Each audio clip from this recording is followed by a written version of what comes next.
says 6 on Until this. it turns over.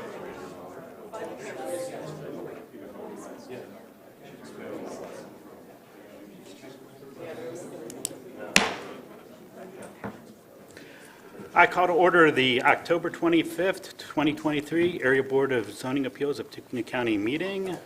First item on the agenda is the roll call. Steve Clevenger. Present. Gary Schroeder. Present. Tim Vanderplatz. Present. Robert Novak. Present. Michelle Dennis. Present. Ed Butz. Present. Rabita Rajkarnikar. Present. Quorum present.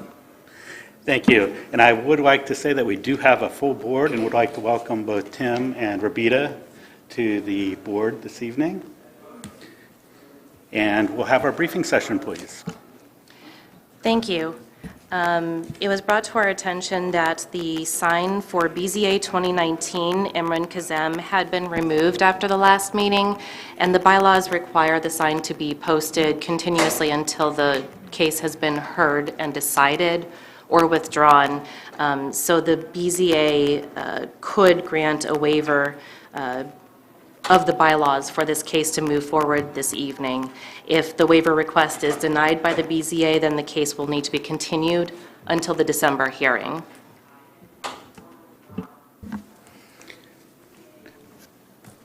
Eric, do you have any comments on that? Just that's certainly the analysis that I would have made, and it would take a motion, a second, and a vote to suspend the rules of your own bylaws. And if you wanted to do that, then you might get some more details about how long it was posted and things of that nature if anyone was going to make such a motion. I will entertain a motion if anyone would like to make a motion. I move that we suspend the rules for posting a sign for BZA 2119 Imran Kazem. Second. We have a motion and a second, and we'll go ahead and hear any details of when the sign was taken down and when the sign was reposted. I can't speak to when it was removed, but we were made aware of it earlier this week, so I believe the sign was reposted on either Monday or Tuesday. Of this week? Of this week, yes. So does that meet the statutory requirements under Indiana law, though? Ours is a little longer, I believe, is it not? Our sign posting is for 21 days before the hearing, State law is 10. and the state law is 10. That's a The great petitioner did provide the affidavit for the original hearing last month that it had been posted for that requirement, For at least 10 days. at least 21 days prior to the September hearing. Okay, and do you know about whether it was 10 days posted for this most recent? They are not required to provide that affidavit a second time for continued cases. But it's a good point, is that it would need to be in compliance with the state law, because you cannot waive the state law. Your limit's 21, so it's longer, and so as long as you are comfortable that it was at least 10 days, then you would be free to go ahead and make that determination. Is the petitioner present that might be able to speak to that? If you could please come up to the microphone, please. Thank you. Yeah, I removed that sign a few days after the initial hearing because I wasn't certain that it had to be left up for when we're going to have another hearing. I didn't see anywhere that said that you had to, because there wasn't a place for another affidavit or anything. I just figured that was, it was just a continuation that people were going to know. When was the sign reposted? It was reposted this Monday. I think I emailed you when I did it. So it's been 3 days? Mm-hmm.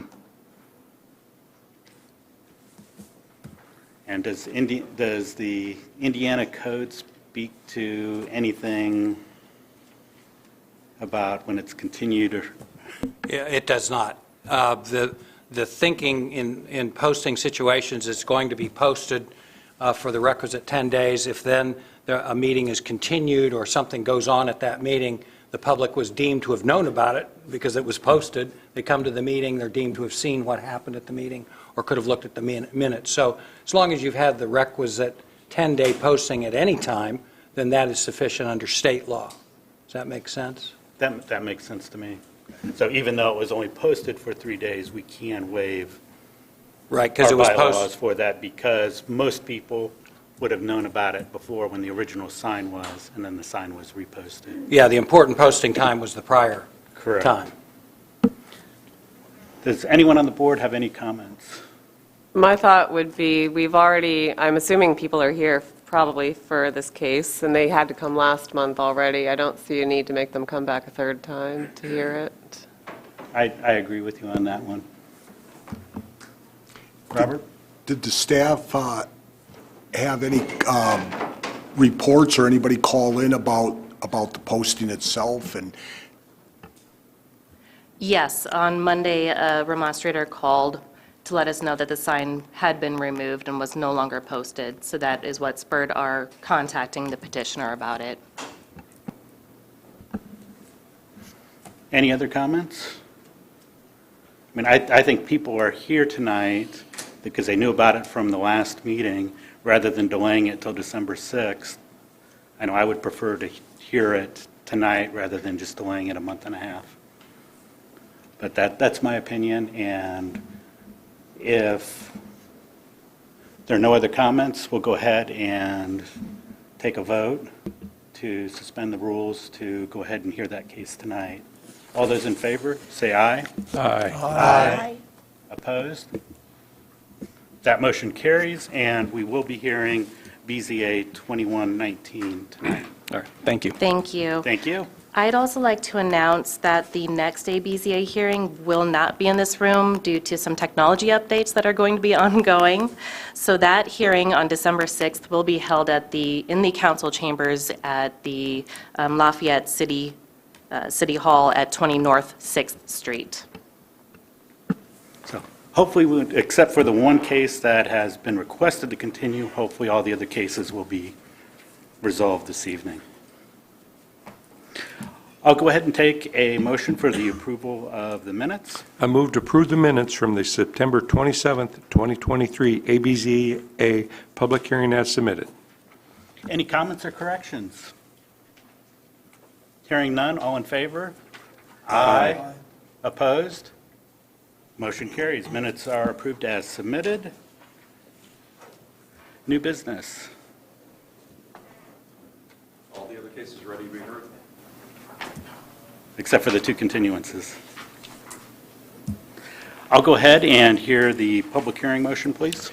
I move that there be incorporated into the public hearing portion of each application to be heard this evening and become part of the evidence at such hearing, the Unified Zoning Ordinance, the Unified Subdivision Ordinance, the Comprehensive Plan, the bylaws of the Area Board of Zoning Appeals, the application and all documents filed therewith, the staff report and recommendations on the applications to be heard this evening, and responses from the checkpoint agencies. second? Motion is second. All in favor? Aye. Opposed? That motion carries.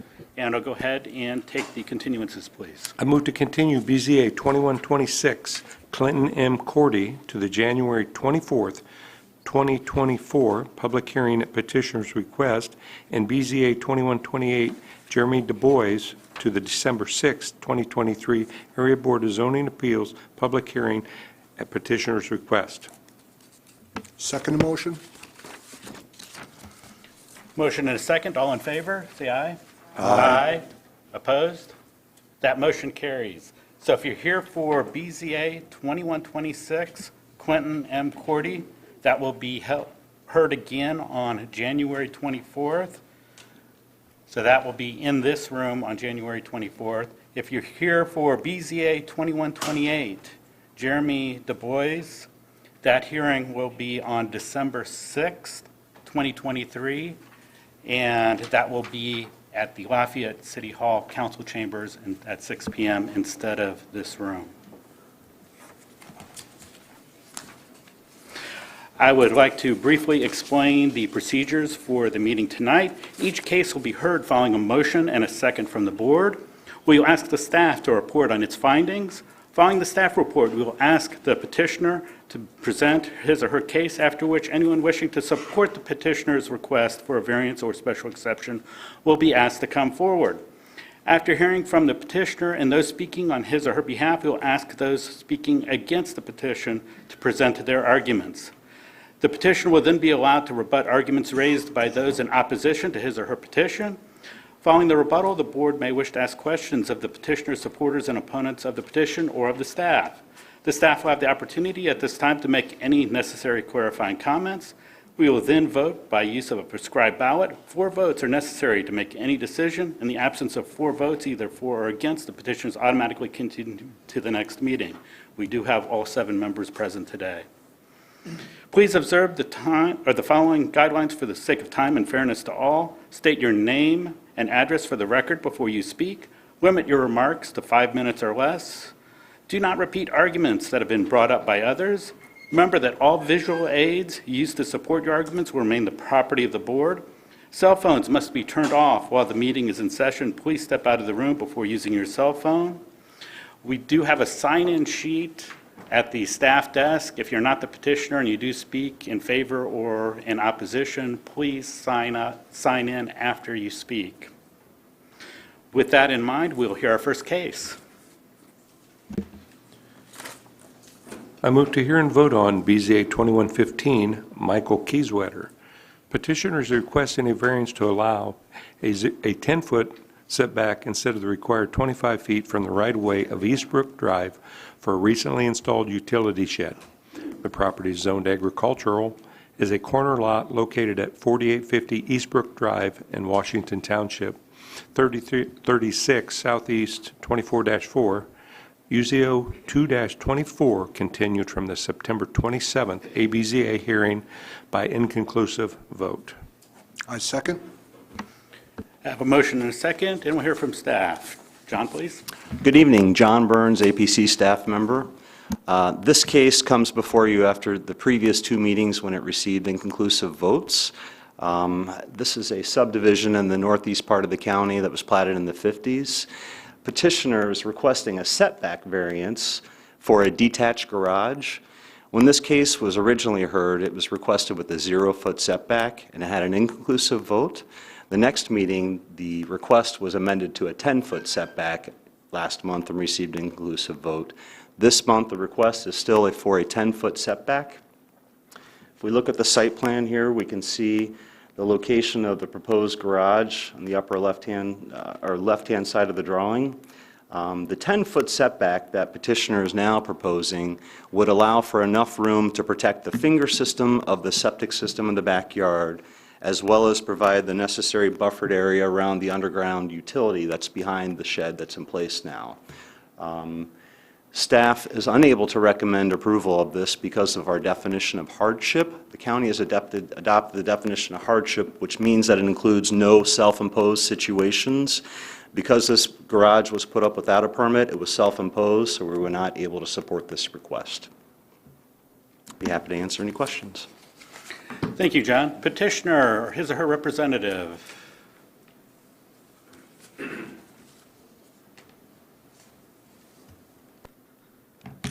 I'm Michael Kieswetter. I'm the petitioner. So one thing is based on the average setback rules, there's just my house and one other house on that block, and so it's more of an 18-foot setback. So we're really kind of moving from 18 to 10 foot, so it's not as drastic, maybe as it would seem. I did have a discussion with a neighbor that didn't like where it was at and suggested on the rear of the property, and I tried to measure and see if it would fit, and there's a large tree that's back there that's about 40 foot from the setback line, just barely, and putting a 40-foot utility shed back there, it wouldn't fit there either, so this is kind of the best place for it without having to remove my existing shed or cut down any trees. And then another thing is the neighbors that don't like it, maybe they say it blocks their view, but I didn't see anything in the ordinances that said you have to protect someone's view of my rear yard. So I would like some privacy. That's kind of one of the things that I'm using it for, and I have seen other neighbors that have a 40-foot shed in line with a fence, so they are using it the same way as I am for some privacy. Another thing is our subdivision was made or developed quite a while ago before a lot of the new ordinances are there. So my house was built in '77, and about 1980, they said a minimum lot size for someone with septic is 20,000 square feet, and I have only 16,000 square feet. And then after that, more ordinances came about all the additional setbacks, the 25-foot setback for frontage roads, and all that. Another thing is I would like to use it for storage. My house isn't huge. I have 4 kids and my wife, and we don't have any extra storage in our house. We do have some space in an attic, but last year I had some major surgery on my neck. I was nearly paralyzed. I had some damage to my spinal cord, and so going up and down into an attic in my garage is not safe for me. I've already fallen once, and I don't want to have to risk it again. So more reason why I would like to have the storage at ground level. Some other things, there was an ordinance that was approved within our neighborhood, BZA 1561 for 121 Fraser. They got a setback approved for the front for 18 feet and a side for 19 feet. So there has been other setbacks approved or variances approved in our neighborhood. And then there's a neighborhood that's just down the road from us. Exact same situation as mine. They have a corner lot. It's on 4705 Miramar Drive. And they requested a 6.5-inch setback for their 30 by 40 shed, and they got it approved back in '02. So I'm doing 10 foot and not right up against my property. There's plenty of room right now to put a 4-foot sidewalk if that ever is something that needs to get done or something the neighbors would like. So there's plenty of room. There's 15 foot now, and if I move it another 10 foot, there's 25 feet there. I feel like I don't really have any other space for it. Other neighbors have sheds. They're not hidden. I can drive down my street and look to side yards, and there's sheds. So no one's hiding a shed. So that's all I have to say. I feel like it's all I have. Thank you. Thank you. Anyone wishing to speak in favor of the petition? Please come forward.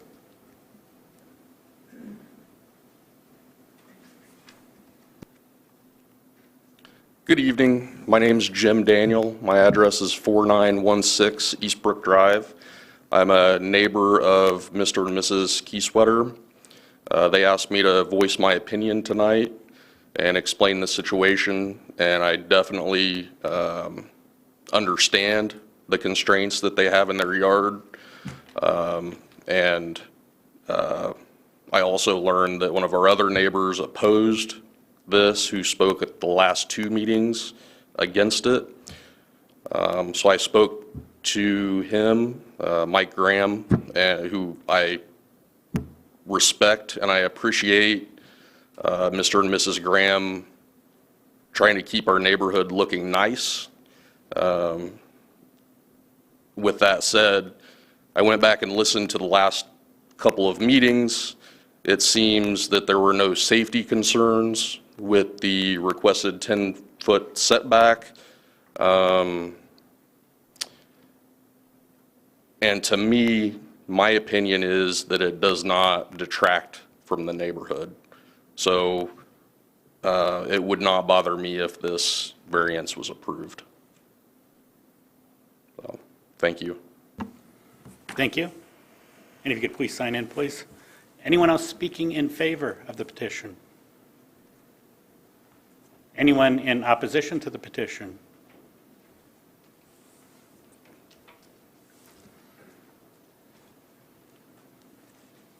My name is Mike Graham. I live at 120 Michelle Court. This is a small neighborhood, and in this neighborhood, we've got an abandoned house. We've got cars that haven't been moved in months. We've got one car with a broken window that's been sitting there. We've got semis parked in the road. We've got boats parked in yards. All of this because rules aren't enforced. There was not a permit. If there would have been a permit, it would not have been approved. The county's recommending that it not be approved. I had 25 people sign a paper last meeting that were opposed to it. So I really don't understand what the issue is. I don't think it should be allowed. And I think some of this other stuff should be taken care of, but we can't seem to get anybody to do it. And that's all I got to say. Thank you. Thank you. Anyone else wishing to speak in opposition to the petition?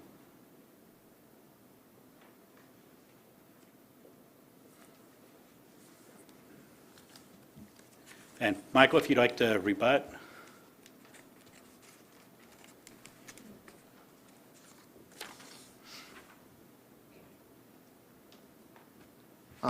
I guess I support Mike Graham in saying he wants to clean up the neighborhood, and I'd like to be nice too. I put in a nice shed. I went to Yoder's and thought I bought a pretty nice shed to make the neighborhood look nice, but it doesn't, those other things that he's not approving of the abandoned house and the cars, that's not my doing, so I don't think I should be punished for other neighbors having done that to their properties when I'm trying to improve my yard.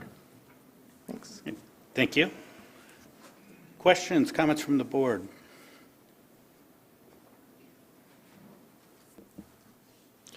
Question for staff. John, am I understanding correctly then that the only thing that caused staff denial was the fact that it was already done, and then asking permission later, but had the process been done correctly? It would be Yes, okay? that's the only test that we could not support, so that is the sole reason it received a recommendation of denial from staff. Thank you. Any other questions? Gary?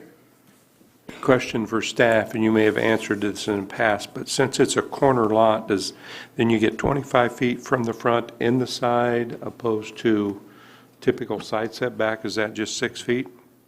Yeah, corner lots do have 2 street frontage setbacks, so they do have a reduced buildable area when it's a corner lot. So it just makes it pretty tight for corner lots to do anything. Okay, thank you. Thank you. Any other questions? Hearing none, we've got a ballot.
Seven ballots cast, 6 in favor, 1 against. Variance has passed, and we'll hear our next case, please. I move to hear and vote on BZA 2118, Hinju LLC. Petitioners requesting a special exception to legitimize an existing transient guest house operating 24 hours per day, 7 days per week, for a maximum of 6 guests in an R1B zone. The property is Lot 129 in Fieldstone subdivision northwest of Harrison High School. at 6234 Shale Crescent Drive, Tippecanoe Township, Section 24 Southeast, 24-5, with conditions and commitments continued from the September 27th ABZA hearing by inconclusive vote. Second? Have a motion and a second, and we'll hear from staff, please. Ryan? Okay, we'll just do a recap here. This is the Fieldstone subdivision here in the north side of West Lafayette in the county. There's the aerial. Single-family house with attached two-car garage. The, go ahead to the site plan. I believe that was. So the petition states that up to 4 cars could be parked on the site, 2 in the garage, 2 in the drive, and that they would prohibit no on-street parking for the use, which is, it's a public street, but they're binding their tenants to that. Petition would allow up to 6 guests for fewer than 30 days in a row. Let's see. If approved, the building commissioner would have to receive a permit from the petitioner to legally begin using it per the ordinance. In terms of the tests, we've gone through it before, but we've determined that the use and standards are met in this case, and that the special exception will not subvert the general purpose served by the ordinance, and that the SE will not materially and permanently injure other properties or uses due to the continued residential use of the property in terms of its appearance, and in meeting the overall tests for the transient guest rental. So staff is recommending approval with the following conditions and the commitments. The condition is concerning the application to the building commissioner.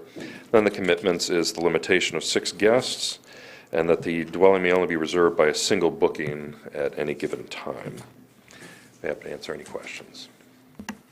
Did we not pass a amendment to that condition, limiting it to, I'd have to look back at the minutes, to no more than 3 unrelated?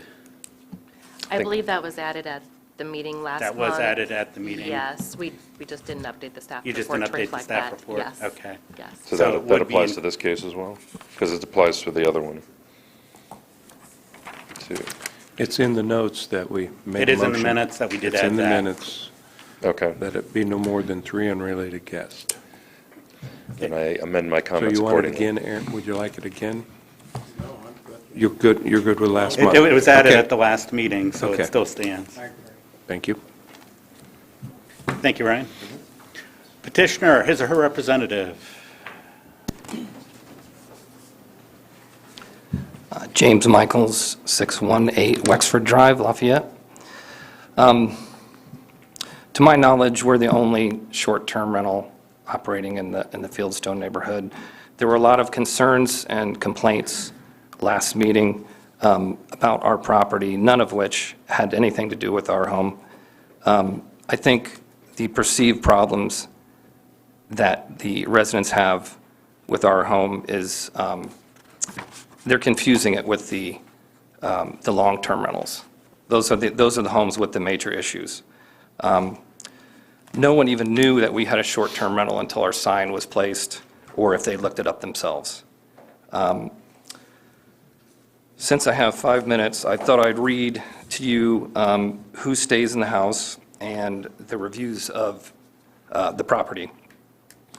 This goes from here back. These are all 5 stars. These are all our reviews. There's not any other reviews. These are all our reviews. The first one is from Lisa, in town to see her son at Purdue. We spent a very pleasant week in this comfortable newer home in a northernmost subdivision of West Lafayette. The home is exactly as pictured in the listing and has a large cornfield as the backyard neighbor. Although the house is a 15 to 20-minute drive from the heart of Purdue, we're able to find good shopping, blah, blah, blah, farmer's market, and close proximity to the house. Our host was very friendly and very responsive. We would recommend this home to others and would stay there again. Next one, Awilda, in town for homecoming. We came to West Lafayette for homecoming with family. We found James's house, a pretty comfortable home away from home. We found everything needed for our stay and even more. Had to contact him for some issues with access code, and he answered immediately, fixed the problem in no time. Next one, Tom, visiting son at Purdue. Everything about this rental is worth it. Very comfortable, very quiet, very clean, very convenient.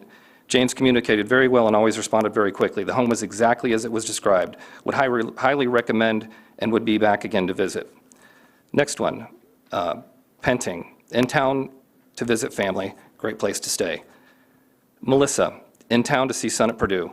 Staying at James' place was a dream, so beautiful, comfortable, and updated. We were in town to move my son into Purdue for his freshman year, and James was so kind to let us ship several large items to the home before our arrival and put them safely in the garage for us. Beyond grateful. We will be back. Next one, Karina, in town for son's graduation. Beautiful house. We rented it for my son's graduation at Purdue, and it was great to meet there with our family and some friends for a nice lunch. Next one, Murillo, in town for a conference. Beautiful home, very cozy and new. Trevor, in town for work. Wonderful host and beautiful house. Thank you, James. Angela, in town to see family. Great stay. Home is as pictured, nicely decorated, well appointed and new, very clean. Located a bit outside of town, so a car is needed, but a great place to stay for a visiting family in the area. Ethan, in town for work. Great place to stay for my work crew. Bruce, in town to see family. Nicely decorated and accommodated, quiet and clean. Craig, in town to see family. This was the best, well-equipped place we've experienced with Airbnb. Thank you, James. Lisa, in town for graduation. We were in town for graduation at Purdue. James' home gave us a place to gather and spend time together without fighting restaurant crowds. The home is in perfect condition and very comfortable. James was very communicative. We would definitely book again if we were in the area. Corey brought 2 family members together who had never met. Great place. Everything is new and updated. The place is clean and furniture and decor is stylish. A nice, comfy, cozy place. Joelle, in town to see daughter at Purdue. James' place was great, very clean and modern and so comfortable for a weekend stay. He had everything we needed and it felt like home. We will be back. Thank you. 5, Lisa. After arrival, the homeowner checked to make sure everything was in good condition and if we needed anything. Midway through the stay, he checked in again to see if everything went well and if we needed to be restocked. James attentive to renters' needs, but not overbearing. One nice feature was the whiteboard in the laundry area with instructions. You're a great host. Never would have guessed we were your second tenants. Keep up the good work. Christy, a nurse at St. Elizabeth. She had a house fire, stayed there for 4 months. We stayed here for 4 months as a family. We had everything we needed and even things we didn't know we needed. Jim was an excellent host and responsive to anything we needed. The house was beautiful and clean. Sunsets on the patio were amazing to watch. The neighborhood is a great location, close to town and shopping. 10 out of 10. I described our process of what guests we allow in our home, and these are the people that we allow in our home. There's no partying there. There's no issues that are caused there. I know one of the board members had an excellent point last time about the special exception being attached to the home and not the owner. I would like to know if there's a way that if we do sell the house, that we can have you revoke the special exception, because I know that may be a concern with the neighborhood, if there's any way to do that. That's all I have. Thank you. We'll hear from anybody in favor of the petition.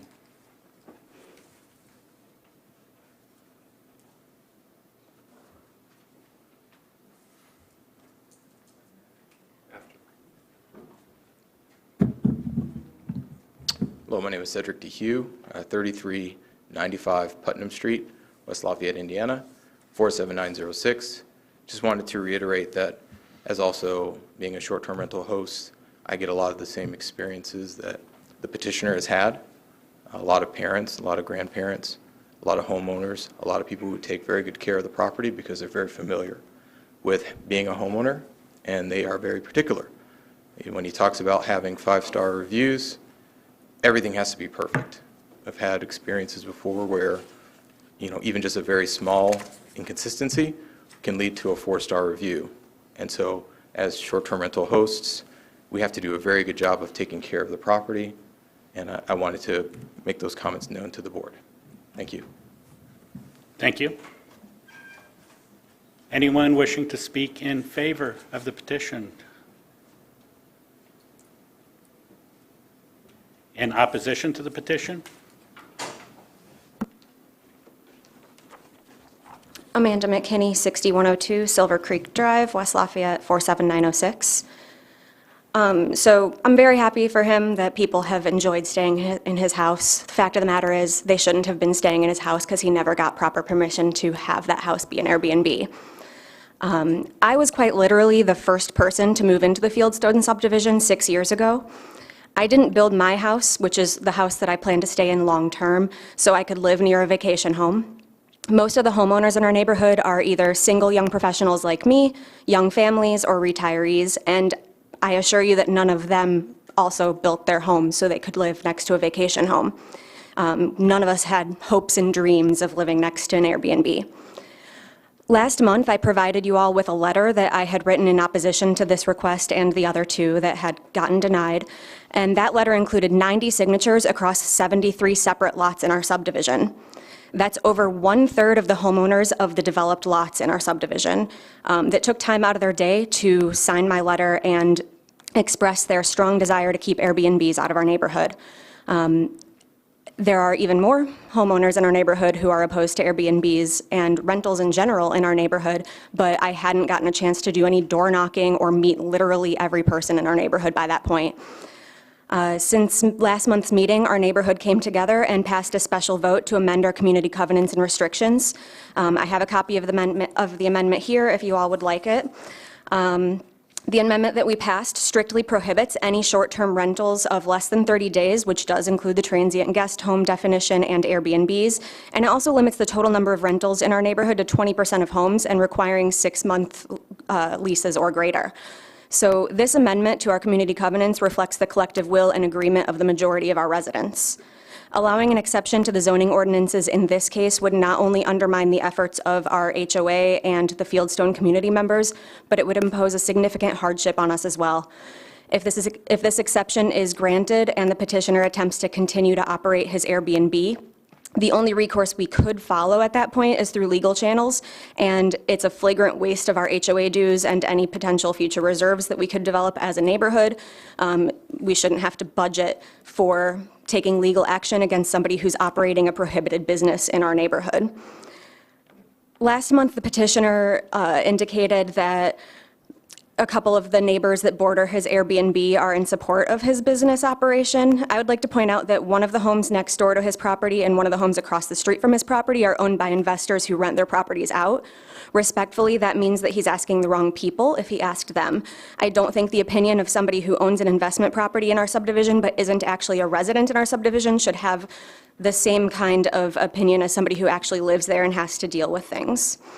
If he asked the people who are renting those homes, they're also not permanent residents of our community and are not part of the HOA and making decisions in our neighborhood. The petitioner also said that he wants to run his Airbnb so he can exercise greater control over his property than he would be able to if he had long-term tenants. If that's the case, I do encourage him to buy a house in his own neighborhood to be able to do that. Unfortunately, I do believe that the neighborhood that he lives in has homes all valued between like $650,000 and $3 million, and I'm assuming that they probably don't allow Airbnbs either for very valid reasons. There's also a ton of property that's available right now, looked at Zillow earlier today, throughout Tippecanoe County that are not zoned as residential, so he can take those homes, turn them into Airbnbs. That also does bring me to my last point. There are zoning ordinances in our county for a reason, and single-family home residential areas are classified as residential for a reason. Voting in favor of requests for exceptions to the county zoning ordinance is detrimental to the purpose and existence of zoning ordinances and this board. The purpose of these things are to maintain order and ensure that communities are developed in accordance with a well-thought-out plan while protecting the varied interests of residents.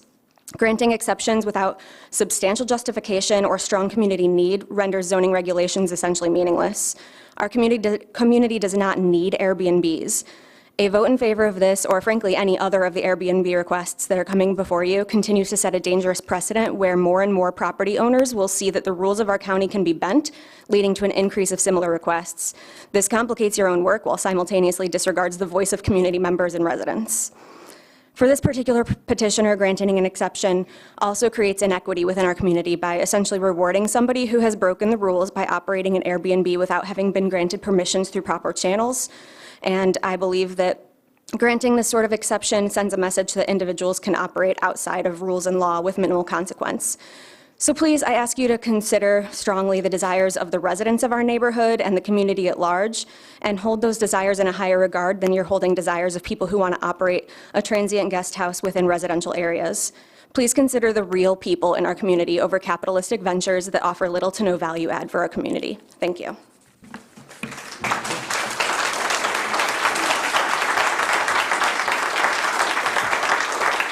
Next person in opposition, please.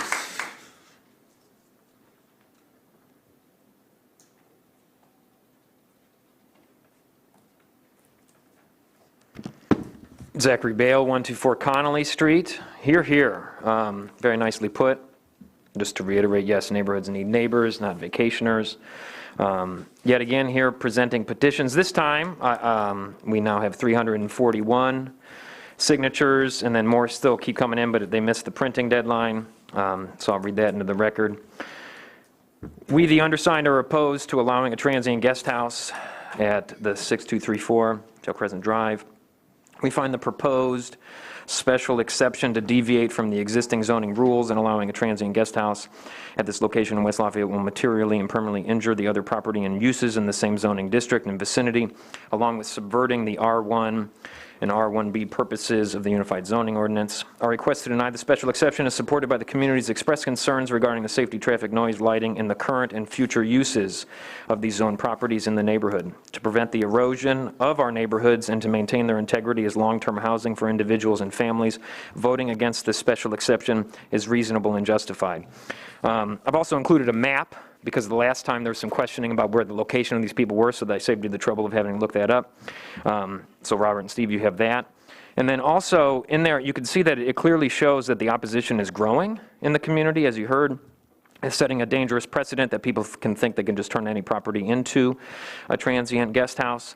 And we're seeing high concentrations in University Farms, Hills and Dales, and New Chauncey neighborhoods, and that is also where the concentration of these transient guest houses are. Happy to answer any questions you have about the petition. And then also making it clear that this isn't just one issue of concern to the immediate next door neighbors or the residents who live within a couple hundred feet that are statutorily told about the zoning. We just heard about the issues regarding the sign being posted as well. You know, this impacts negatively the entire greater Lafayette community. And there's really two major fronts that represent this issue with transient guest houses. There's the immediate nuisances such as traffic, noise, lighting, hours of operation, and so forth. And then there's also the larger question here regarding the deviation and subversion of the purpose of R1 zone properties as defined as single-family dwellings. And at the time, there wasn't this concept of short-term rentals for long-term residents. And so glowing reviews may help alleviate the first, those nuisances, to know that, hey, you might actually have someone here that might be attentive and update their posting and be approachable and address any noise complaints. But nothing resolves the second, the subversion of the purpose of R1 zone properties, which isn't to become a commercial entity, is to deny these requests coming before you. And so with that, I thank you for your time.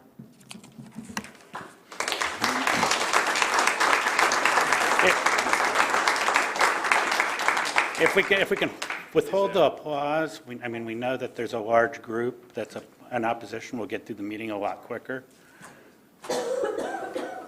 Next person in opposition, please. Hi, my name is Mike Erdman. I live at 1036 Colchester Lane in West Lafayette, in Fieldstone at the crossing. I've been a neighbor there for about 4 years, so I'm in one of the earliest parts of the development. James seems like he's a very nice man, but this is a neighborhood, and we like it to be filled with neighbors. But James is also a businessman.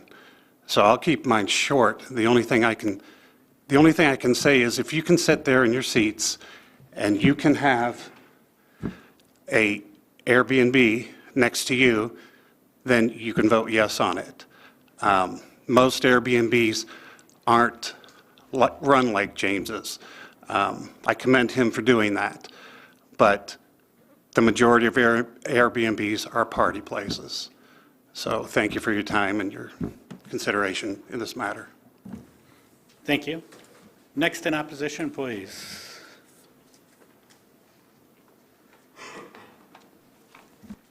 Hi, Deborah Lewis, 1012 Colchester Lane, West Lafayette. So I live, in the neighborhood, and the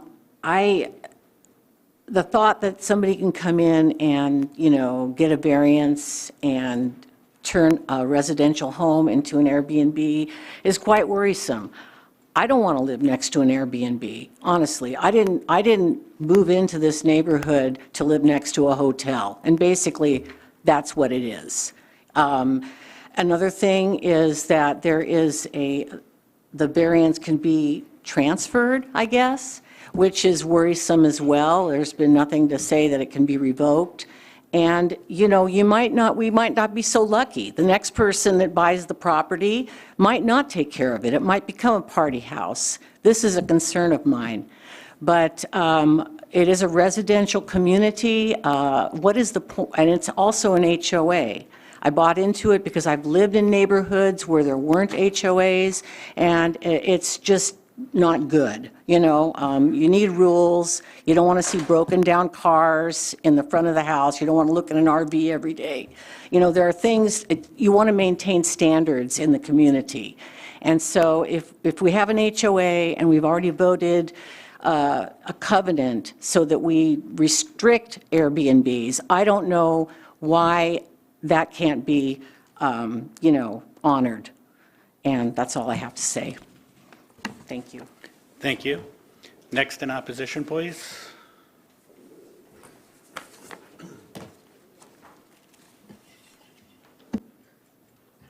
David Sanders, 324 West Lafayette. 324 Jefferson Drive, West Lafayette. Letter here, members of the Area Board of Zoning Appeals of Tippecanoe County. I'm writing on my own behalf as West Lafayette City Councilor at large with regard to the requests for special exceptions to allow for transient guest houses in West Lafayette that are being heard at today's meeting. When the City Council adopted Ordinance 3522, which was sponsored by me jointly with Mayor Dennis, the goal was to ensure that the Area Board of Zoning Appeals would listen to the voices of neighbors who wish to preserve the integrity of their neighborhoods. Among their concerns, which I share, are the effects of transient guest houses upon the availability of housing for people who wish to live in West Lafayette full-time, and upon the stability of the student population served by the West Lafayette School Corporation. I urge you to give the reflections of the neighbors your full consideration. Thank you very much. Thank you. Next in opposition, please.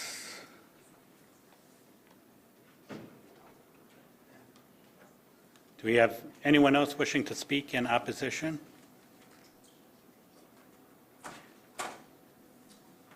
If not,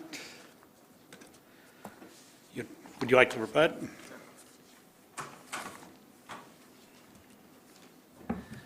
We bought the property as an investment, which there were no HOA rules against at the time. Is the day, and I'll reiterate, the day that I heard that we needed one, I went to talk to Larry at the Planning Commission. I have, first of all, I don't know what the value of my personal home has to do with anything. And speaking of value, it does provide a value to the community. Ask the person who had a fire in their house and has had to stay at our house for 4 months and couldn't find any place else to stay. She's a member of the community. Ask all the other people that came to town. And I think we're talking about this property, not all Airbnbs, not any other property. So all of these concerns about cars being in the street, RVs, pets running wild, parties, that has nothing to do with our property. Yes, the HOA at our last meeting voted to prohibit short-term rentals. We have 6 months to cease, and we'll continue to run until that 6 months is up, and then we'll stop. I plan to go to the HOA and try to ask for another meeting and a vote to allow maybe for us to be grandfathered in, I don't know. But I think, again, the issue, at least in our neighborhood, is the long-term rentals. Half of them, the grass is 3 feet high, and there's cars in the yard, or in front of the house, and they're just not well taken care of.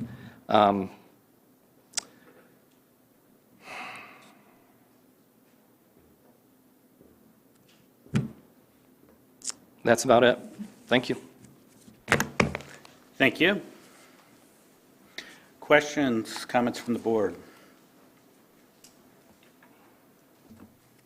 Steve, Eric, petitioner had earlier mentioned that he had suggested he would be willing to consent to a restriction if it is granted to just his ownership, and if it would change, the special exception would stop.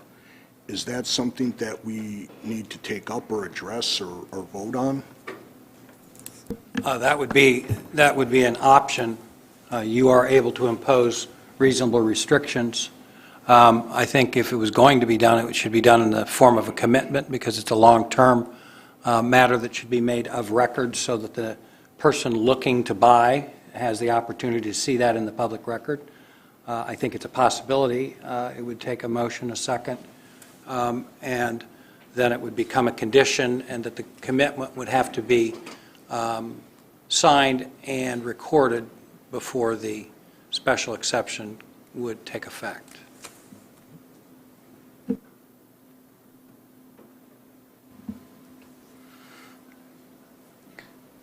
Any further comments on that?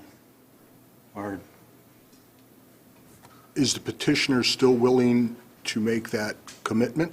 And would he like us to act?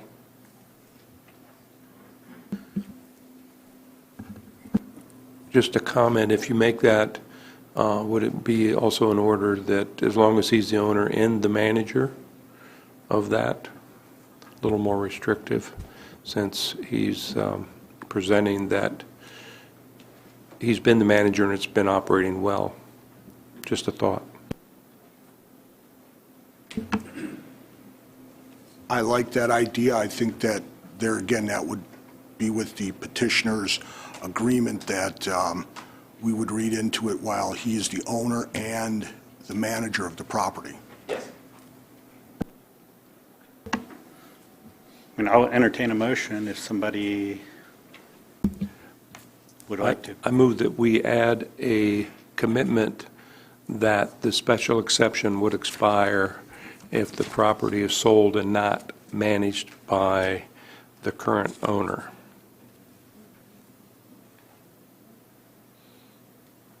Do we know the actual ownership? Is it joint ownership, or do we know? I'm going to assume from your motion, and we could clarify to the extent necessary, but that if the ownership changes, which means any change. Right. Is that your motion? Ownership changes or management changes. That's Okay. a better motion, yes, And thank so you. no matter what the ownership is, if it changes, that's the motion that Yes. Mr. Schroeder's making. I'll second that motion. We have a motion and a second, so that if ownership or management changes from what is existing, then the special exception essentially becomes null and void? Expired. Expired? The special exception will expire. expire. Comfortable? Do we have any comments or questions on? The only comment, other comment I would have, and ask for Eric's input, would be that as far as homeowners associations covenants, we really don't deal with those, as courts deal with interpreting those and enforcing those. So even though they make those, we just don't, I don't put much judgment into them. That's for someone else to decide. Is that a They're fair agreements statement? between private parties. Right. And agree. courts makes those decisions, not us. I agree. Okay.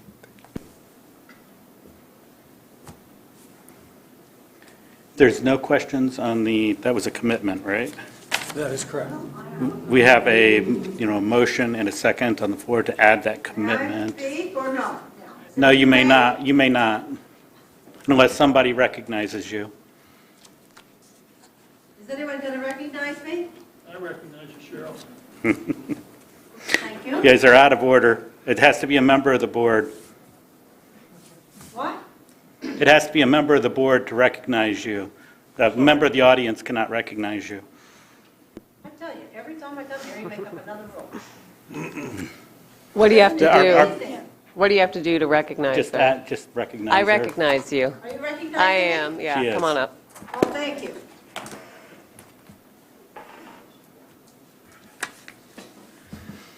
Cheryl Kirkpatrick, 801 Carrollton Boulevard, West Lafayette, Indiana, 47906. Okay, here's my point. These people have spoken, and they don't want an Airbnb in their neighborhood. I don't care how great it is. I don't care how nice it is. They don't want it. Question number one, if you let this guy have an Airbnb in this neighborhood, how can you deny the next person? Tell me that.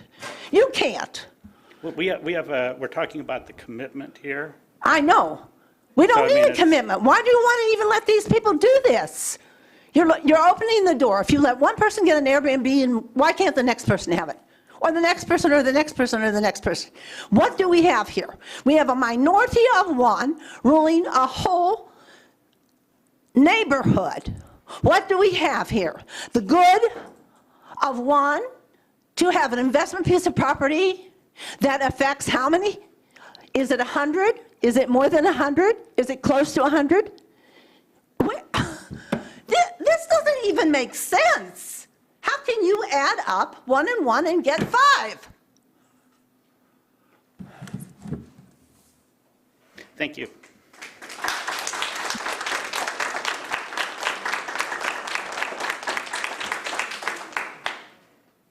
Any other questions or comments on this commitment? All in favor of adding the commitment, say aye. Aye. Aye. Opposed? Commitment has been added. Any other comments or questions in general for this case? May I have my hearing device? Hearing none, or do we have to let a rebuttal for, no? Not on the commitment. Okay. Hearing none, we have a ballot.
Seven ballots cast, 3 in favor, 4 against.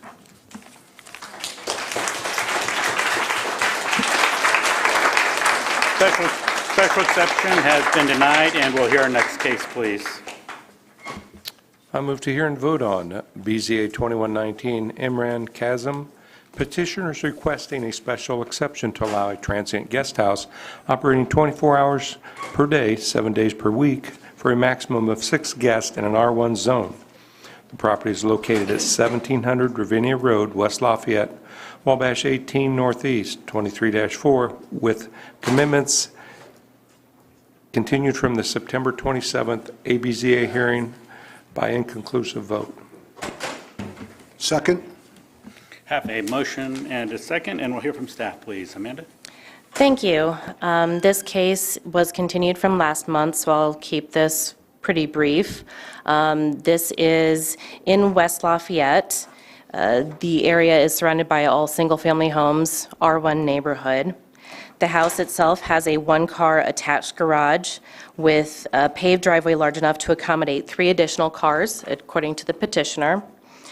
This request would be up to 6 guests.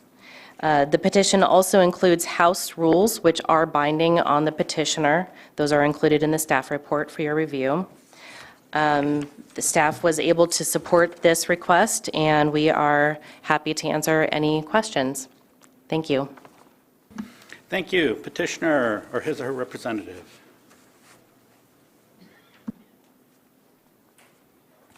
My name's Imran Kazem. I live at 750 Northridge Drive in West Lafayette, Indiana.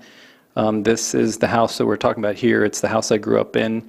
My mom and dad bought this 39 years ago, and we lived in it for about 15, 14 years until my dad had passed away. And the family eventually moved away, but we kept this as a rental for the last 26 years. I came back lived away in Arizona for quite some time, but just came back 5 years ago to work for Arnett Hospital and sort of took over the reins of renting out this house from my mom, who moved to Arizona at the same time I moved back to West Lafayette. But the house was in horrible condition, and my mom was not able to keep up with its maintenance physically or financially. So I sort of took this project on to renovate the house, and it sort of turned into a little bit of a monster. It took 2 years and about $300,000 to put this back into a nice condition. And as I was getting close to the end, I decided maybe I should turn this into a short-term rental so that my friends and family could come back and actually enjoy this house. It's in a great neighborhood. The neighborhood when I lived there, didn't have any rentals at all. And we had a lot of kids in the neighborhood. Most of them were really good friends of mine. A few of their parents still live in the neighborhood. But since that 30 years has passed, the 11 houses that are currently on my block, 6 of them are rental homes. One of them is a short-term rental almost across the street from me. And I decided that it might be better, not just for me, but for all my friends and people in the community to be able to come in and stay in a nice home close to Purdue, and also have a house that was nicely maintained in their neighborhood rather than one that was falling apart like it had been. And so anyways, I'm close to being done, and I was seeking a special exception to turn this into a short-term rental. I do have a letter from Dr. Chester Ho, who just grew up 4 houses from me, and I won't read the whole thing because I'm sure you guys have it and probably can look through it. But basically, there is a need for short-term housing, and although nobody wants to have a short-term rental next to them, people also don't want to have a long-term rental next to them either. And the real question is, do you want a home that's nicely maintained and where the owners of the home are really invested with keeping that home nice and keeping the neighborhood nice? Or should we just allow these homes to be long-term rentals strictly just because people are opposing it? But in the end, they're not choosing between having a family move in and live there for decades like mine. It's usually going to be rentals where, like this house, where students lived in it. They destroyed the home.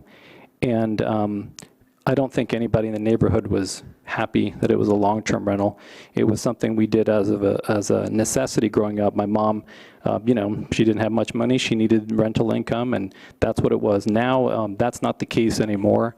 This is not being done as an investor where I'm trying to make money. This is really a way to preserve that house and allow my friends and family to come in and use it. And it is a service to the community. I think people think that there's going to be Airbnbs in every other home in West Lafayette, Indiana. But, you know, the free markets have a way of working out so that the right number of homes are going to be Airbnbs in any community. I don't think that the 15,141 homes in West Lafayette are all going to be turned into Airbnbs if we allow people to have short-term rentals. I mean, you know, we have 60 short-term rentals right now. Out of the 15,000 homes, that's 0.4%. That means 4 out of every 1,000 homes is a short-term rental. You can compare that to any other college town, and you're going to see we are way behind. Bloomington has 180-something, so we're a third of Bloomington. Now, I'm not saying that everyone should have an Airbnb, but, you know, as there are more Airbnbs, the price of an Airbnb will go down, the quality will have to go up as you're competing, and there's going to be a point, probably not that long from now, where there isn't going to be any incentive for people to just open up Airbnbs. It's a lot of trouble. This is not some sort of cash cow. You have to have great reviews. It's a lot of trouble to just maintain and keep things booked. So as the price drops, because there are more Airbnbs, there won't be any incentive for people to have more Airbnbs. If you're going to rent out a home like this one long-term and make, you know, $3,000 a month, or you're going to turn it into an Airbnb and make $3,800 a month, believe me, it's not worth the trouble. Anyways, I think my time's up, so I'll take any questions. Thank you. We may have some for you later. Okay, thanks. Anyone wishing to speak in favor of the petition?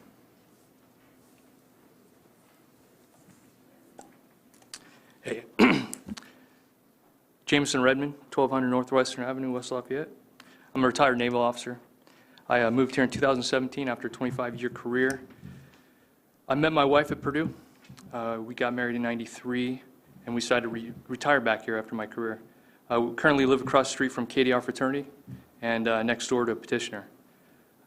We have a grandfathered owner-occupied Airbnb. We rent out 2 rooms in our basement. We also have a long-term rental in Lindbergh Village. First of all, I want to thank you all for taking the time and doing the job that you do. I was at a couple of the meetings, and you guys don't have an easy job, especially right now with all this.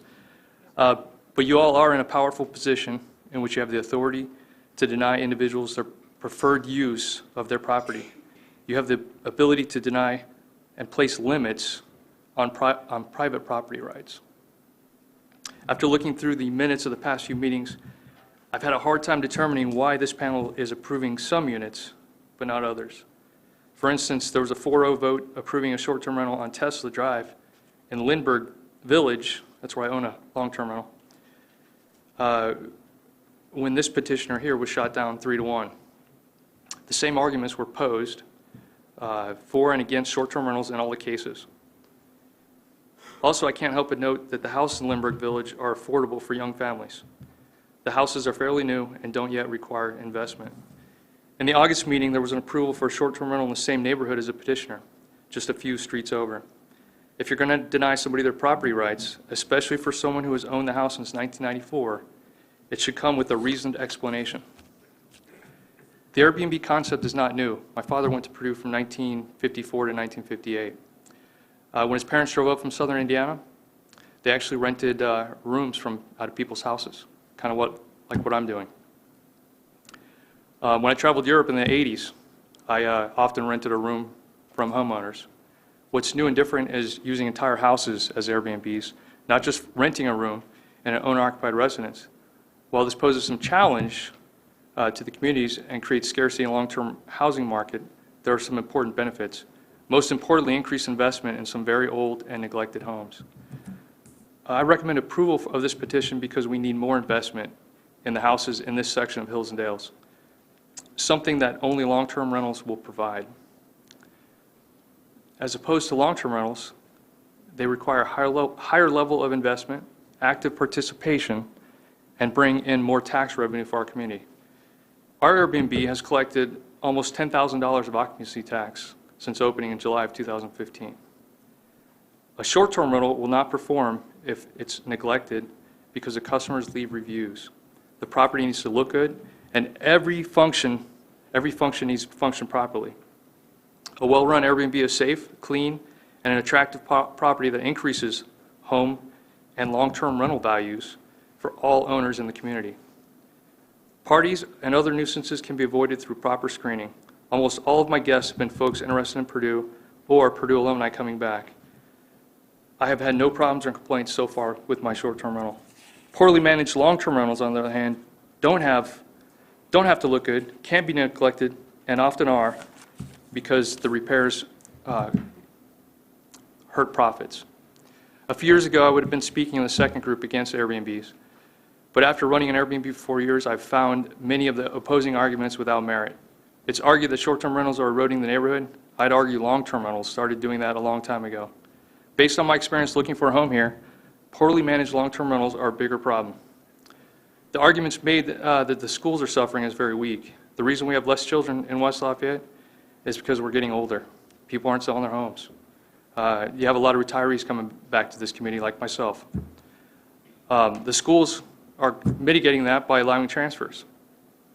In 2016 and 17, Heather and I looked at dozens of houses. What we found is the area near campus is very desirable, but the homes are not. As my kids would say, they're sketch. The neglect we saw was unimaginable, as many of the homes had been long-term rentals for years. Many are old, 1950s. They have one-car garages and very small. Remodeling and construction costs are exorbitant these days. I've noticed that quite a few people have actually bought old houses, tore them down, and built new ones. I'm just not sure how many people have that kind of resource to be able to do that. During the inspection for our house, which again had been a long-term rental for several years, we discovered several issues. Electrical, there were several code violations. Plumbing, every sink leaked and supply line. When in their crawl space, you could smell sewer gas because cast iron pipes were pitted and had small holes. Basement and crawl space had excessive mold. We actually discovered when we peeled back some drywall that the entire wall was black with mold. My point is, these short-term rentals that people are buying, they're fixing them up. They're putting a lot of money into them. At some point, the market will decide how many short-term rentals we can bear, but let's let them put the money into it, improve the community, and we'll all be better off. Thank you. Thank you. Speaking in favor.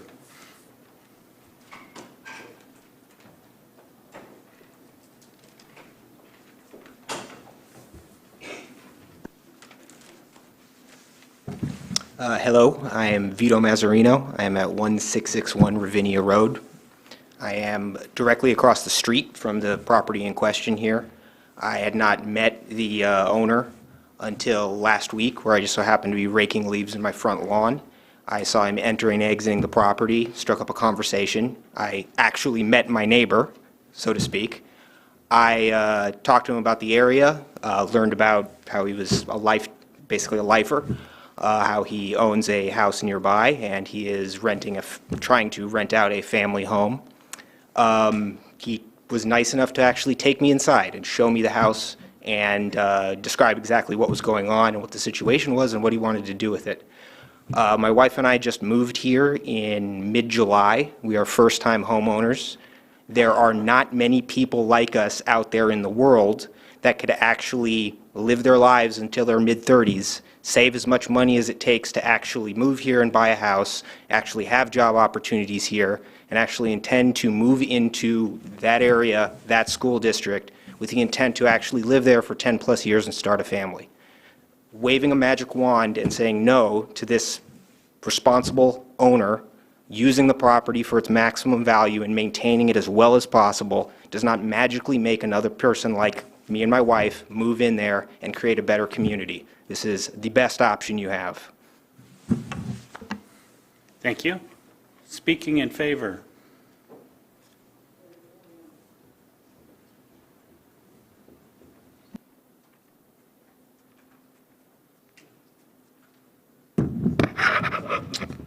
Cedric DeHue, 3395 Putnam Street, West Lafayette, Indiana, 47906.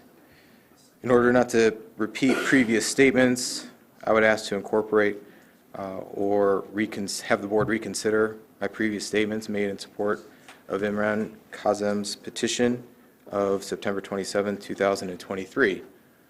Regarding a lot of the comments that have been made, just as another short-term rental host, I think it's important for the board to understand how a number of guests will come for a number of days, and there are gaps between when one booking occurs and the next booking occurs. They make it very convenient for the homeowner, or the owner, the host, to make modifications and repairs as needed to the property. It's a great opportunity for these properties to be maintained and even, made better as the property is being used. The additional revenue that comes along with providing a transient guest house also helps in being able to keep up the property. And so I urge this board to consider those things in addition for consideration in this petition. Thank you. Thank you. Speaking in favor? Anyone wish to speak in opposition? Hi, my name is Courtney Wells. I live at 3356 Morgan Street, West Lafayette, Indiana. I would just like to clarify something. A previous petitioner stated that you, the board, have the power to deny owners property rights. I refute the implication that the previous petitioner made that not allowing Airbnbs unregulated in our community is somehow denying property rights. The fact is, Airbnbs are not a zoning right. They are an exception, require a variance, and therefore require community input. That is why we are here. That is all I want to say. Thank you. Speaking in opposition? Hello, everyone, and to the board, I apologize for interrupting earlier. My name is Dave Kusick. I reside at 807 Elmwood Drive, West Lafayette, across the street from two mini motels at 810 and 824 Elmwood Drive. The graphic which I showed last meeting is about the same, and there's just a lot of Airbnbs in our area. Under item 3 of the zoning appeals petition, this zoning board, through its staff, are required to consider use of property, land, and structure with impact on property value, harm to neighbors, and its use to be consistent with the neighborhood's purpose. The staff reports recommending approval are missing these facts.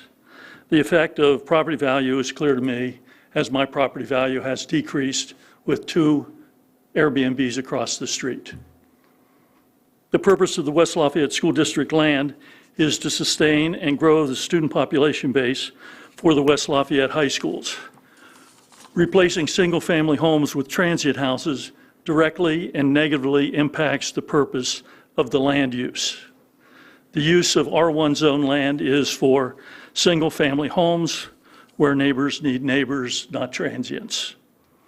Last year, the West Lafayette School Board commissioned a demographic study to forecast the future student population base potential for the district.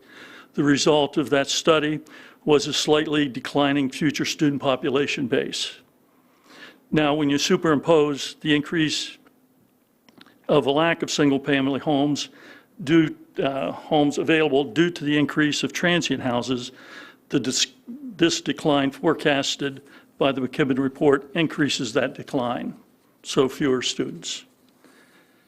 At a recent West Lafayette School Board meeting, the superintendent reported there were 43 fewer students in the school than last year.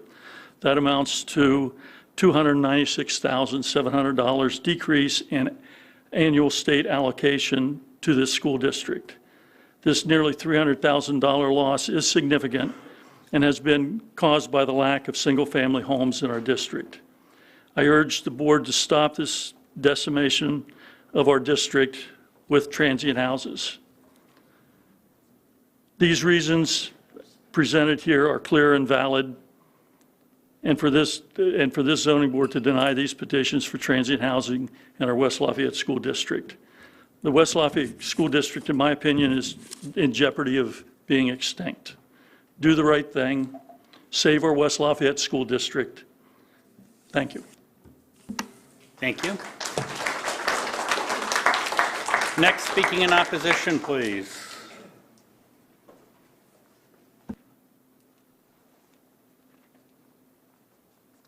Hi, thank thanks for the opportunity to hear us out, right? So my name is Zhao Ma. I am a resident of 426 Forest Hill Drive.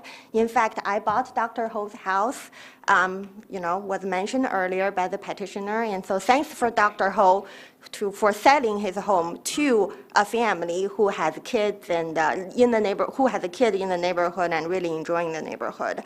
I want to say I pass by this beautiful house every day on my walk, right? I take a walk in my neighborhood every day. On my walk, I see other neighbors, their kids and their dogs, and I say hi to them, they say hi to me. And it makes me really happy that I'm surrounded by wonderful neighbors who have invested for years in building our friendly and caring community. Approving this transient house means this way of life for me and for my neighbors will be eventually taken away from us. Hills and Dales is one of the most sought-after neighborhoods for families in West Lafayette.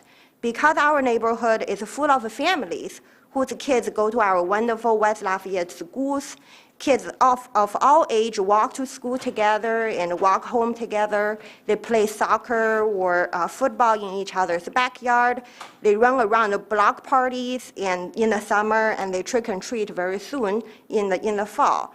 As more Airbnb housing is approved, all of this will be threatened. The neighborhood will no longer be the same. It will no longer be a community. And eventually, families will move out, and we will only have a bunch of houses like fancier motels. So to protect our valued neighborhood, my family and I know many, many, many neighbors of ours, are strongly opposing this transient housing request and any other request in our neighborhood. We need your help, all of you here, to protect our neighborhood and our community, rather than people who want to make money from Airbnb at the cost of neighbors and communities. Thank you. Thank you. Speaking in opposition. Good evening, Chad Spitznagel, Building Commissioner. Similar to last month, I'm going to read a letter from Mayor Dennis and our Director of Development. Members of the BZA, the growth we've experienced in the city of West Lafayette is incredible and an indication of many exciting new investments in the community. One of our key functions as local government is to ensure community welfare and prepare for growth, including housing growth. The recent Ready Greater Lafayette Housing Report anticipates that Tippecanoe County will need an additional 11,079 housing units by 2030, placing 25 to 30% of that housing growth in West Lafayette. Today, only 30% of our total housing is owner-occupied, according to the U.S. Census Bureau. As a growing college community, we consistently experience challenges with affordability and access to housing. From student population increases to economic development announcements, housing is a constant concern. The City of West Lafayette has invested in bringing more job opportunities that have a relationship with the research and expertise of Purdue University. We are highly concerned about the potential negative impact of the lack of housing availability on the success of these high-paying investments in our community. Housing and schools are a key factor for many faculty and staff in deciding where to locate their families and whether to come to Purdue University and West Lafayette at all. We are currently studying the West Lafayette housing needs to complement the Ready Greater Lafayette housing study. What we do know is the easiest way to ensure we have availability and affordable housing to utilize our existing housing stock for resident housing.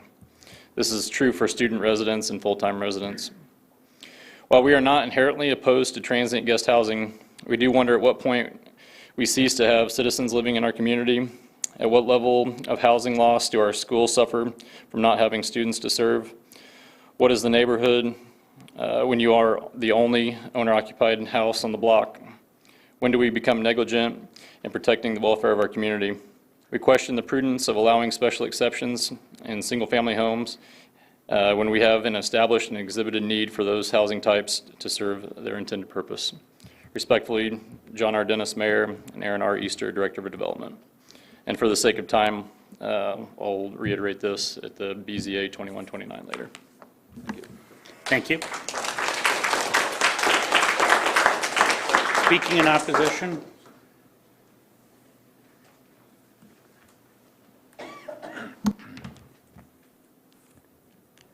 My name is Jack Stryker. I live at 518 Carrollton Boulevard, just around the corner from the subject property. I simply want to reiterate my opposition to Airbnbs in R1 zoned neighborhoods. Not only this property at 1700 Ravinia Road, but also the proliferation of these properties throughout the county.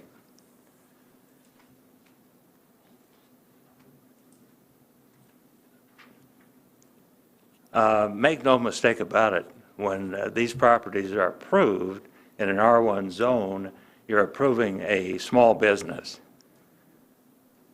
They do really nothing for the neighborhood other than maybe make it look a little better, but everything, almost everything that's being done to that property is for a business purpose.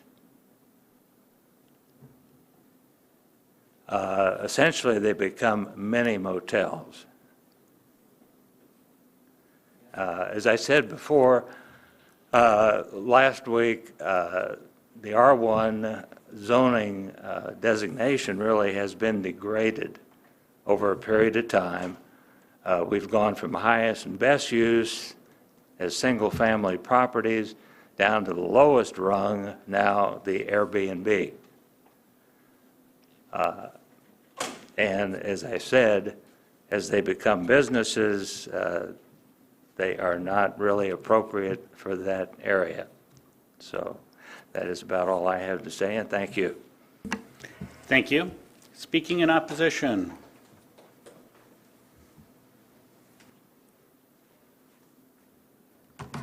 Zachary Bale, 124 Connolly Street. Once again, presenting petition, 343 signatures against this particular one. I'll read it in the record, that way it's there.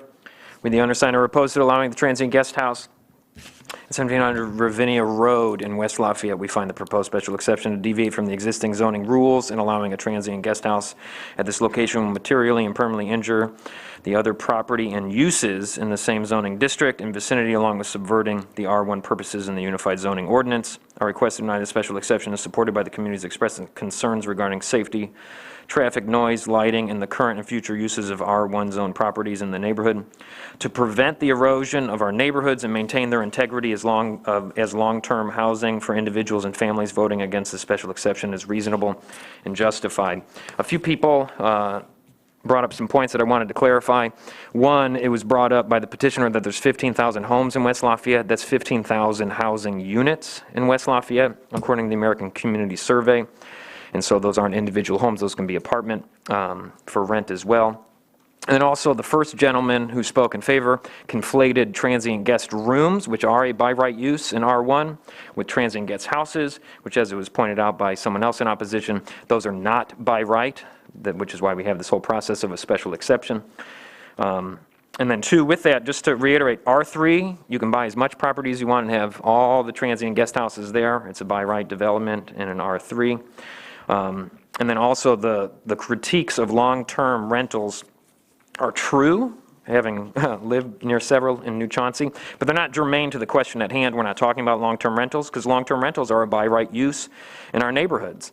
And so again, if the ACS is brought up, it's, like I said, it's a little over 15,000 housing units. And for those that don't know, it is a survey where they just have a small proportion of individuals respond, and then they extrapolate the data and make estimates based off of that, and there's about a 5% margin of error included in all those stats, so use them with a grain of salt. And then also the intent of these neighborhoods obviously is to build a community and actually have neighbors, not vacationers or transient guests move through them, by allowing the purpose of these R1 zone properties to be lowered to the lowest common denominator. As we heard, essentially greed and profit for the property owners creates incredible risk and destabilization to the community, as we heard in the city's letter for R1 zone properties.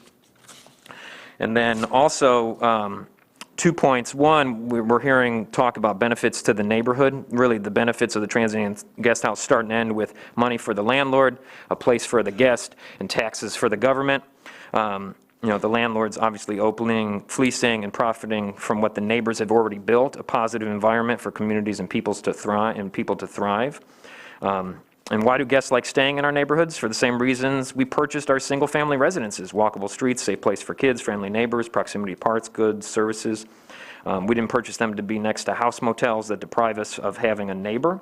And again, you can have a great landlord that might address the nuisance problems, but that doesn't address the problem of not having a neighbor in these neighborhoods, which is obviously, as the name implies, is the purpose of those.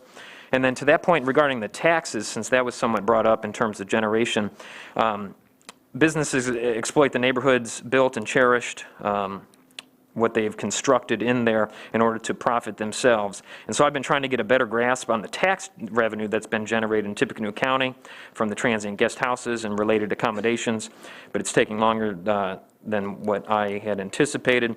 I do know back in 2020 there was over $200,000 that were generated in Tippecanoe. I don't know how that was distributed with the different municipalities, but I know that nothing came back directly to our neighborhood, and so I would put forth the idea in everyone's head that there should be a participatory process for the neighborhoods that are already obviously suffering from having these accommodations in their neighborhoods to have access to those funds, since it is a considerable amount of money, and there might be other ideas that could be used in order to benefit those neighborhoods, since the generation of the taxes is already there. So with that, thank you. Thank you. Speaking in opposition.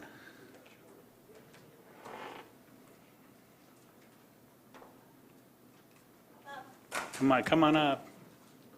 Whoever wants to speak next. Sorry, I should let you go first. Just keep coming forward. Yes, my name's Lonnie Kusick, 807 Elmwood Drive, West Lafayette.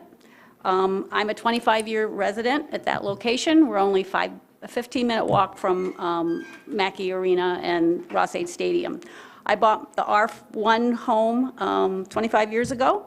When I moved there, it's a short street. We have 9 houses. Every house was an owner-occupied house. Now our 9 houses, 2 are Airbnbs. And because of our proximity, the trend is going that direction. So that's one reason that our neighborhood is really quite concerned.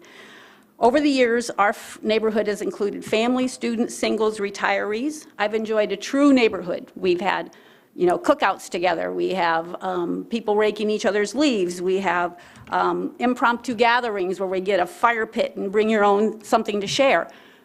I'm sorry, but that's an atmosphere that we really treasure, and Airbnbs are not going to continue that. So that's one of the concerns. Kind of a little bit what Zach said. Who are the winners and the losers here? The winners are the remote homeowners who are doing an investment. That's kind of why they're doing it. Guests from out of town. I'm glad they enjoy our atmosphere that we've created, but they're not my concern. I wouldn't put them on all the positives of the Airbnbs isn't their experience. Losers, current homeowners. We're losing neighbors, we're losing atmosphere, we're losing possible safety. You don't know, but we have a daughter, and sometimes there's, 5 trucks that are across the street, and you don't know who they are, and you don't know how long they're going to be there. And filling out the affidavit afterwards showing 3 unrelated people that we often get copies of that, a week and a half after they're gone, that doesn't help either. So that's a concern. And also possibly losing home value. The school district has already been mentioned, but again, there's no guarantee that a house goes for sale, it's going to be a family. But if it's an Airbnb, it's not going to be a family. So you don't have a chance to continue to build the great school that we have, that we all know is written up about, one of the best schools in Indiana and the nation. My last point was losing the positive experience. This year, the West Lafayette Marching Band came to our neighborhood because we had a band member that lives on our road and did a concert. 2 of the Airbnbs were full that weekend, and they came out and sat on the porch, and they really enjoyed that, and we did too. If we don't have a school system and we don't have the neighborhoods, that goes away. So I don't want to lose that. And the last thing, a loser, I would think the hotel and bed and breakfast industry would be losers. Every time that somebody stays at an Airbnb, they're not using the local hotels. So for those reasons, we hope that we can keep our neighborhoods and not be, transient guest house neighborhood. Thank you. Thank you. Speaking in opposition. Anyone wishing to speak in opposition?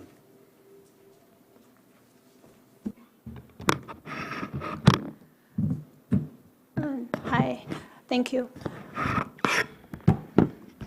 My name is Yue Yin. I live on 755 Noble Court, West Lafayette, 47906. I have lived in West Lafayette for 15 years. My statement here is not only opposing this particular Airbnb request, but all the Airbnb requests in West Lafayette School District. I appreciate that the Airbnb business proposers' effort in providing a space for visitors to our city. I believe that you love our community and our school district. I hope you can consider the impact of Airbnb on our community and our district.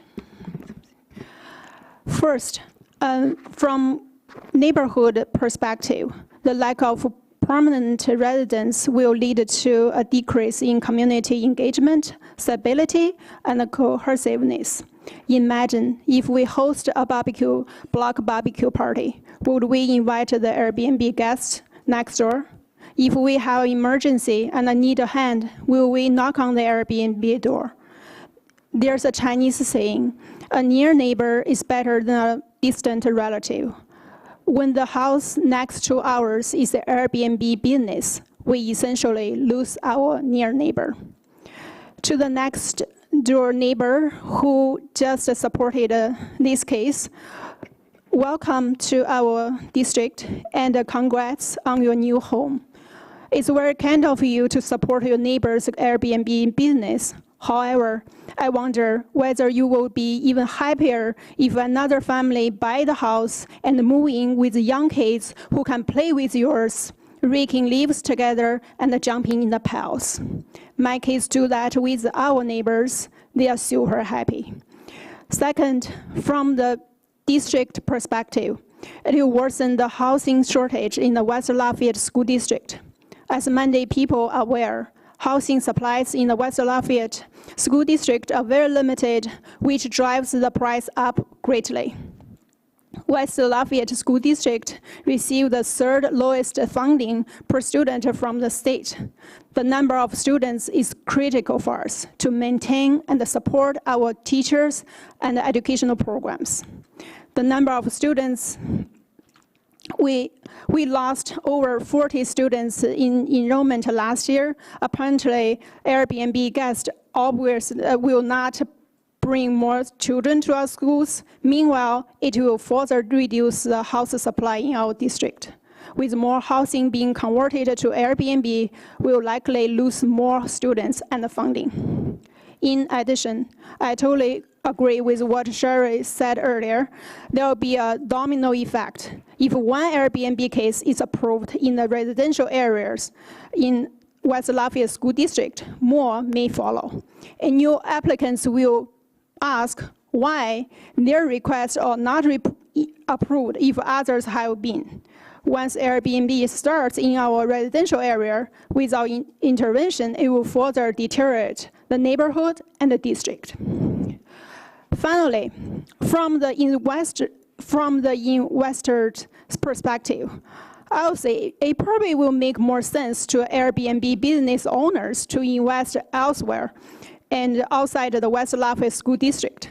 As you know, due to the house shortage, the houses in West Lafayette School District are much more expensive than their counterparts elsewhere. Houses in our district tend to be older and need more maintenance. In addition, West Lafayette School District passed a referendum in 2017, and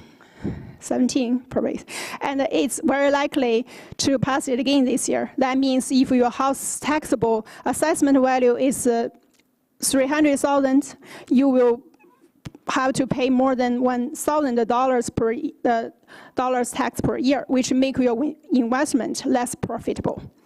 With the same amount of money outside the West Lafayette School District, you can buy a property that is newer, bigger, need less maintenance without zoning regulations. So if you don't need to live in your property, why don't you sell or rent it to those who want to send their kids to West Lafayette schools? it could be win-win-win solution. And your neighbors can keep having neighbors. Families with kids can live in our district and send their kids to our schools. Our schools will receive more funding, and you can optimize the return of your investment. Thanks. Thank you. Speaking in opposition.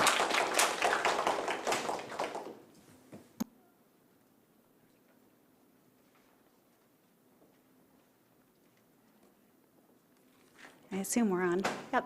Good evening, Erin Easter, Director of Development for the City of West Lafayette. I would like to add a couple of more pieces of information regarding the conversation of transient guest housing, but also of just general economic growth within the City of West Lafayette. City staff has been hard at work to address housing in our community for the past 3 years. Certainly with our bumper crop of students and also the continued growth of the university, we recognize that there are housing challenges within our community that are very dire. For example, my home alone, I could probably sell it for twice what I purchased it for, and apparently I live in a ramshackle neighborhood. So it's no joke that the challenges of housing in West Lafayette have changed dramatically.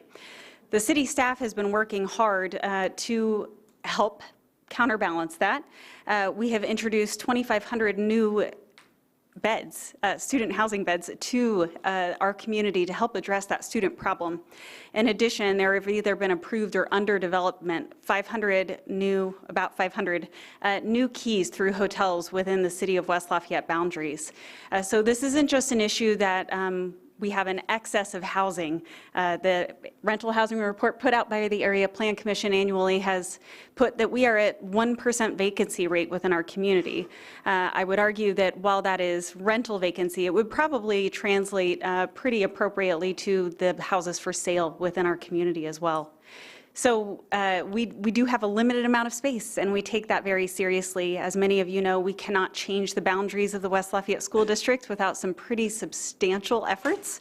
And we want to make sure that we continue to use the housing that we have available for the use that it's intended, and also to make sure that we can make it affordable for people who want to live within our community. So just adding those other pieces of information about the work that we are doing to address housing. Certainly it is an increasing problem that we cannot react quickly enough to, despite our best efforts. So thank you. Thank you. Speaking in opposition.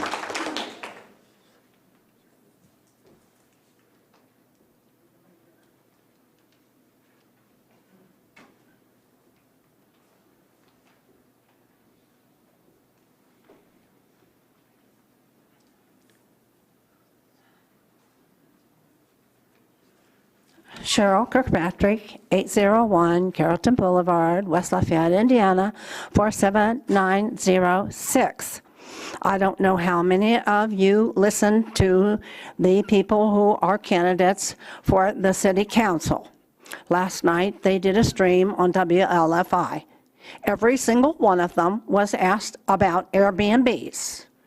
Every single one of them said, I am against Airbnbs.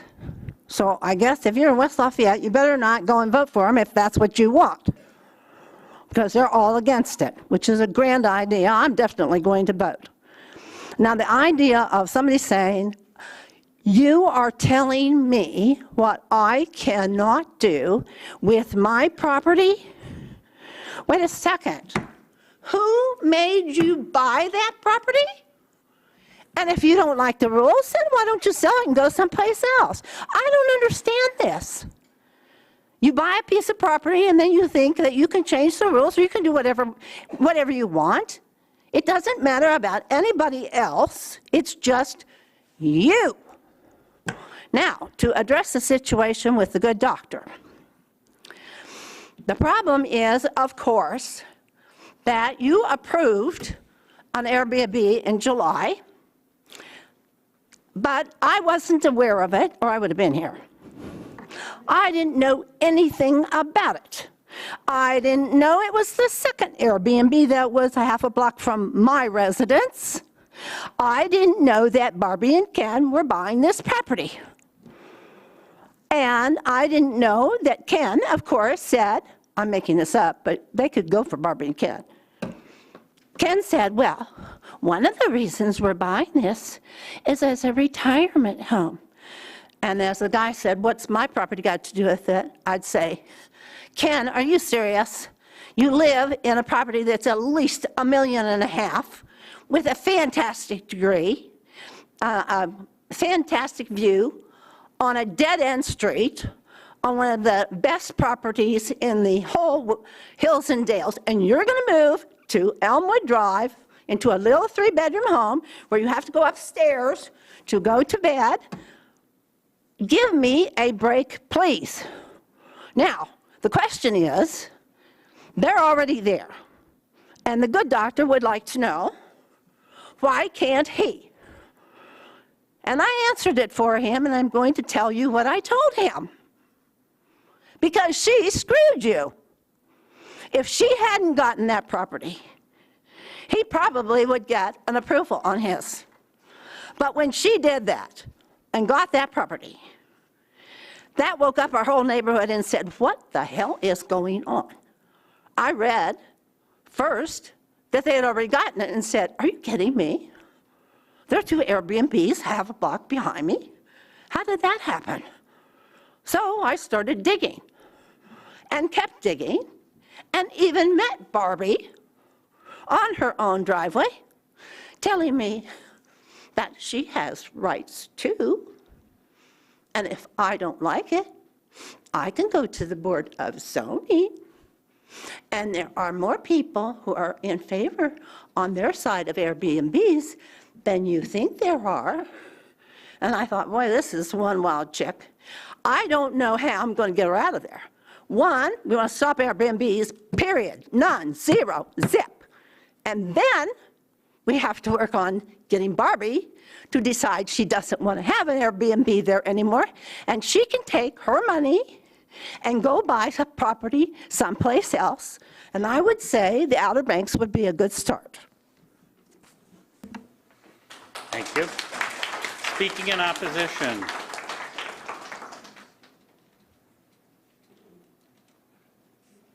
Anyone else wishing to speak in opposition? If not, would you like to rebut?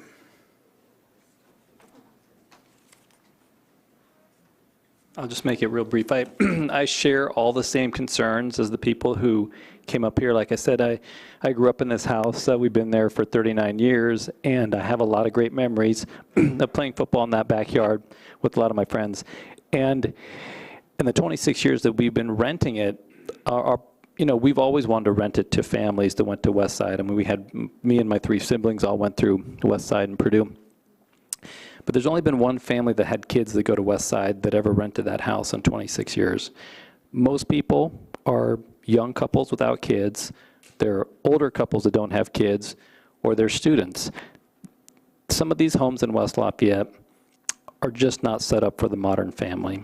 And the reason that families don't buy them, it's because there's too much work that needs to go in to make it a nice home. You can see my neighbor, John, who bought that house from a lady, Mrs. Ulstrup, many, many years ago, was in her late 80s. She passed away, and they bought that house. They took it from a 1,500 square foot house to a 5,500 square foot house in order for them to put their kids in it.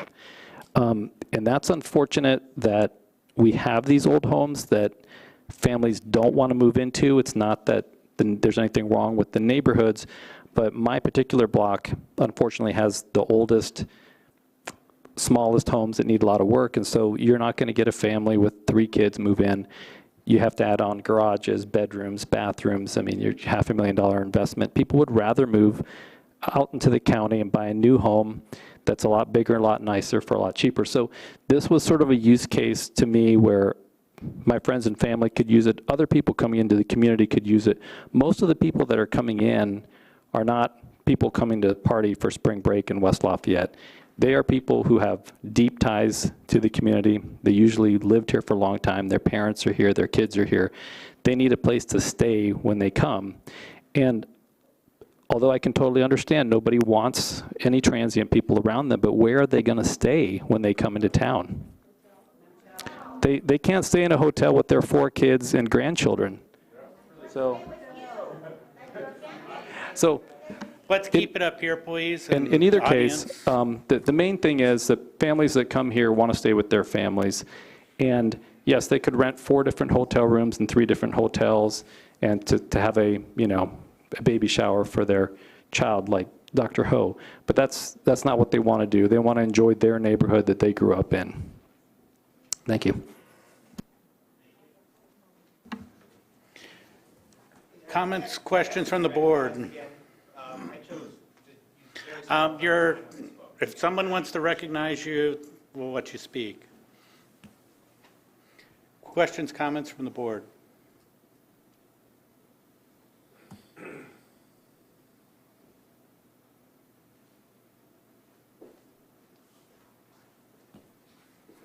Hearing none, we have a ballot.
There were 7 ballots cast, 3 in favor, 4 against.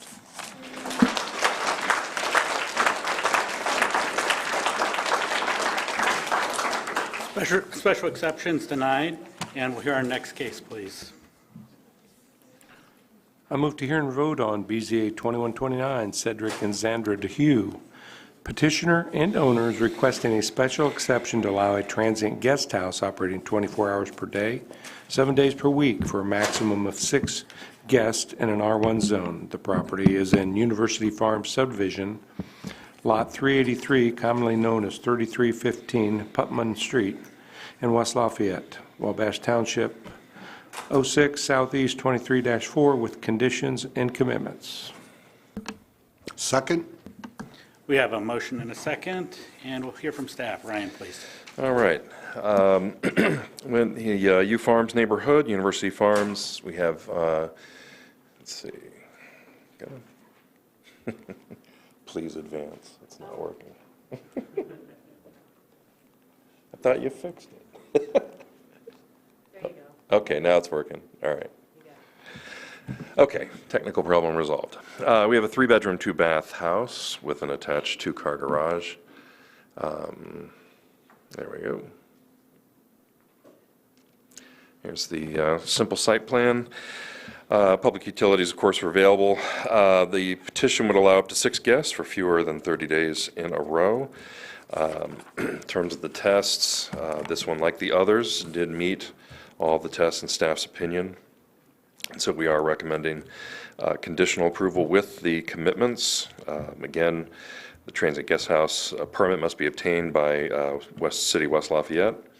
Occupancy limited to 6 guests with no more than 3 unrelated, as we had discussed earlier. And then the dwelling may only be reserved by a single booking at any given time. So I'm happy to answer any questions. Thank you, Ryan. Petitioner or his or her representative.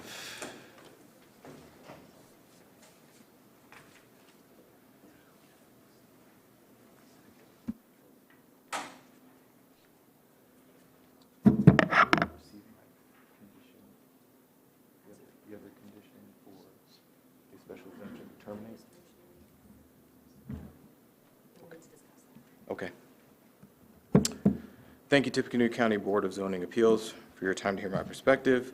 Stated before, Cedric DeHue, my wife and I live at 3395 Putnam Street. We are the petitioners for 3315 Putnam Street. We live 10 houses down from the petition property. In order to not repeat previous statements, we ask that you incorporate or reconsider our previous statement made in support of O2H Ventures LLC, the approved petition from September 27, 2023. We also ask to incorporate or reconsider our letter sent by certified mail to the U Farms neighbors adjacent to the petition property. Since statements made by the BZA during the September 27th meeting, we incorporated the City of West Lafayette Housing Occupancy Ordinance of no more than 3 unrelated persons into our petition. We also submitted to the BZA staff a commitment to terminate the special exemption at sale or at death of the owners. We would be in agreement with the submitted commitment in addition to the commitment of being the owner, given like in an LLC would still suffice as being owners and being the managers of the petition property. We've already invested in a security system, including external cameras. We've invested in new flooring throughout the property. We envision a different guest for this property than our other properties. We envision guests that would prefer a single-story house with no stairs, guests that would prefer a property with tree-lined sidewalks and in a subdivision nestled within walking distance to multiple parks and a short drive to Purdue. A number of comments that came up regarding traffic generation under UZO 644C4, 3 vehicles would not materially or permanently injure other property uses. Under UZO 32 permitted use, a transient guest house is parking group code 23/C. UZO 463 parking group code 23/C requires 1 parking space per bed. The petition property has a 2-car garage, has enough space in the driveway for 2 additional cars. There are typically multiple cars parked on Putnam Street. Even in the most extreme example of 6 guests even driving their own vehicle, 6 vehicles would not materially or permanently injure other property uses. Regarding noise production, we've previously stated that we have been hosts for transient guest houses for more than 2 years. We previously stated that our guests are overwhelmingly parents and grandparents of Purdue students. The location of the petition property is not walking distance to Ross-Ade Stadium or Mackey like our other transient guest houses. We have not received noise complaints at either of our other transient guest houses. We do not envision receiving noise complaints at the petition property as well. As stated in our petition, we utilize Noise Aware for each transient guest house. Regarding hours of operation, while the petition property would operate 24 hours, 7 days a week, the petition property would provide guests with a quiet and comfortable ranch house to dwell and sleep during the rental period. Nothing about the 24/7 nature of the transient guest house would materially or permanently injure other property uses. We've made our determination to seek this petition based upon faith, family, and finances. We are active members of our church. Our church hosts a week-long biblical counseling training conference known as BCTC once a year in February. We were able to host 6 BCTC guests at our other 2 transient guest houses. I refer you to Rob Green's letter of support and BCTC guest Emily Hayes' letter of support. We offer this stay at no cost to Faith Church, no cost to the BCT conference or to the BCT guests. We would not be able to offer the property to the BCT guests if we do not have this special exemption. We would love to be able to give back to our community by hosting 3 additional BCTC guests at the petition property. Also, my mother and my mother-in-law, they don't drive on the highway anymore, and they may not be able to drive at all.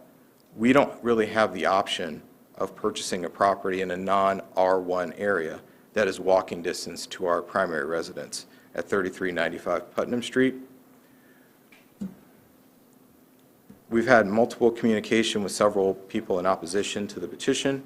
A common concern is housing availability. All data in our correspondence suggests that there are more vacant housing units in the city of West Lafayette than transit guest houses. 1% vacancy of 15,000 housing units is 150 vacant housing units. And there's no concern by those in opposition about vacant housing units in the city of West Lafayette. Mandy, thank you for your time. Thank you. Anyone wishing to speak in favor of the petition?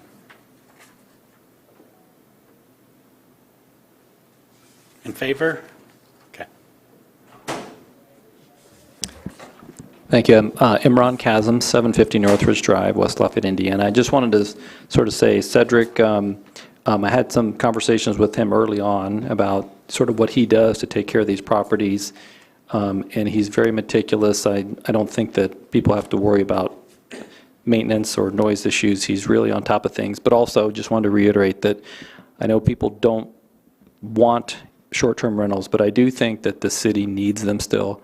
And there will be a point where things are saturated and there won't be an incentive for people to do more. So I think that, allowing the markets a little bit of chance to work things out is a good thing.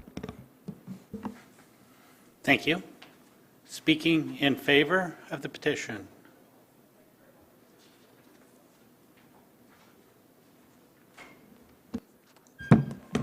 Hi, my name is Samuel DeHue, 3395 Putnam Street, West Lafayette, Indiana, 47906. Thanks. My parents, Cedric and Xander DeHue, are petitioners for 3315 Putnam Street. I'm in Boy Scouts of America. I'm working on a communication merit badge, which requires me to stand, take notes, and speak at a public meeting where several points of view are given on a single issue regarding attending a public meeting approved by my counselor where several points of view are given on a single issue. Understand that there is a petition to the Board of Zoning Appeals to allow 3315 Putnam Street to operate as a short-term rental. I attended last month's BZA meeting and heard statements in support and opposition to similar petitions. People opposing have said that they've stayed at an Airbnb before, but only care now because it's in their community. Some people say they don't want to have barbecues with guests or neighbors when they stay at an Airbnb. They probably want to have barbecues or relationships with other neighbors when they stay. Someone said it doesn't matter about someone else, but it does. The people who went to Purdue went to have events with their family, but hotel rooms are small, so where else can they stay to have an event? I speak in support of the petitioners. I think that 3315 Putnam Street provides me with unique opportunities to help people, I think 3315 Putnam Street provides me with unique opportunities to help people to learn more about how to care for a house and how to be a successful entrepreneur. Regarding helping people, my siblings and I help my father make cakes as gifts for our short-term rental guests. They typically love the gift. They appreciate the time and effort and regularly comment about how tasty the cake was or how much they appreciated the kids' help with their gift. My father tends to drive our short-term rental properties to drop off the gifts between bookings.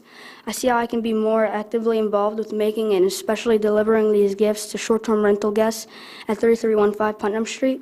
I also see how I can take on additional tasks at 3315 Putnam Street, like checking the yard for poop, taking out the trash cans out to the street for trash pickup, and putting the trash cans back next to the house after trash pickups. These tasks are similar to my chores at home. Regarding taking care of a house, I've walked around Putnam Street asking neighbors if I can rake their yard. I also see how I can take on that additional task at 331 Putnam Street. Regarding being a successful entrepreneur, I sell popcorn for Scouts. I say, hello, my name is Samuel DeHue. Would you like to support Scouts by purchasing popcorn? I sell a lot of popcorn at storefronts with wagon sales. I've walked around several streets of University Farms selling popcorn door to door.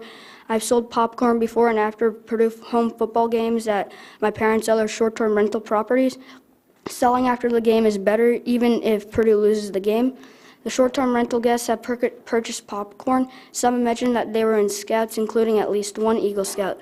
Some guests have provided some feedback to me about their experience with Scouts. Thank you. Thank you, and great job. Wishing to speak in favor of the petition. Wishing to speak in opposition to the petition. Hi, my name is Courtney Wells, and we live at 3356 Morgan Street, which is in University Farms neighborhood. It's about 5 houses over from the house that the petitioner is describing. I and my husband and children have lived in University Farm for 15 years. University Farm is a tight-knit, trusting community of families who look out for each other and each other's children. It's an ideal place to live and raise a family.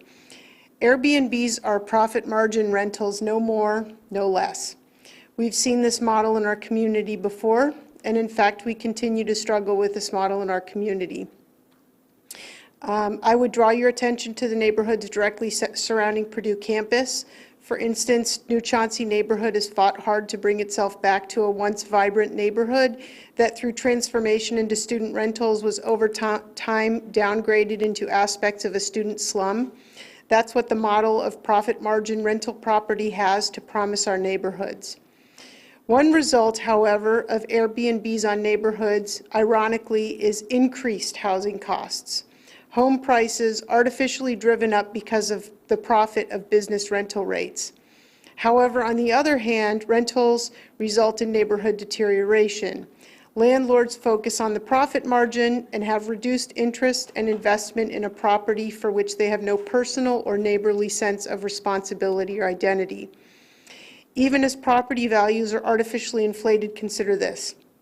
How eager are future home buyers going to be to purchase a home that is next to an Airbnb or in a neighborhood with a plethora of Airbnbs? Any real estate agent can tell you that the most important factor in home purchase is location, location, location. How attractive a location is a location that is proximal to a potential party house? And who would be interested in such a location? I would answer, another purchaser of an Airbnb. I emphasize that University Farm wants to remain a family neighborhood and not just a neighborhood affordable to the ultra-rich. Do we really want to price the middle class out of our neighborhood? Do we want to make the minimum standard of income for home buying the higher 6 figures? Our school corporation in the last 20 years has managed to increase socioeconomic diversity, which is an important dividend for our children and for our community. Do we want to be a party in reversing this trend and make our community a community of only the wealthy? I hope we can all agree that we certainly do not support a measure that would foster the shrinking of our community diversity initiatives. So there are many reasons that the model of an Airbnb does not fit with our University Farm notion of community. Community is defined as a feeling of fellowship with others as a result of sharing common attitudes, interests, and goals. Our commitment to our neighborhood, our neighbors, our schools, and children all emphasize that University Farm shares a very special and close sense of community, one that we treasure and protect. Short-term turnover rentals with ill-kept properties, multiple strangers, backyard tailgating, and little incentive to uphold the standard of decorum have no place in the safe, caring community that we foster in University Farm. Thank you. Thank you. Speaking in opposition.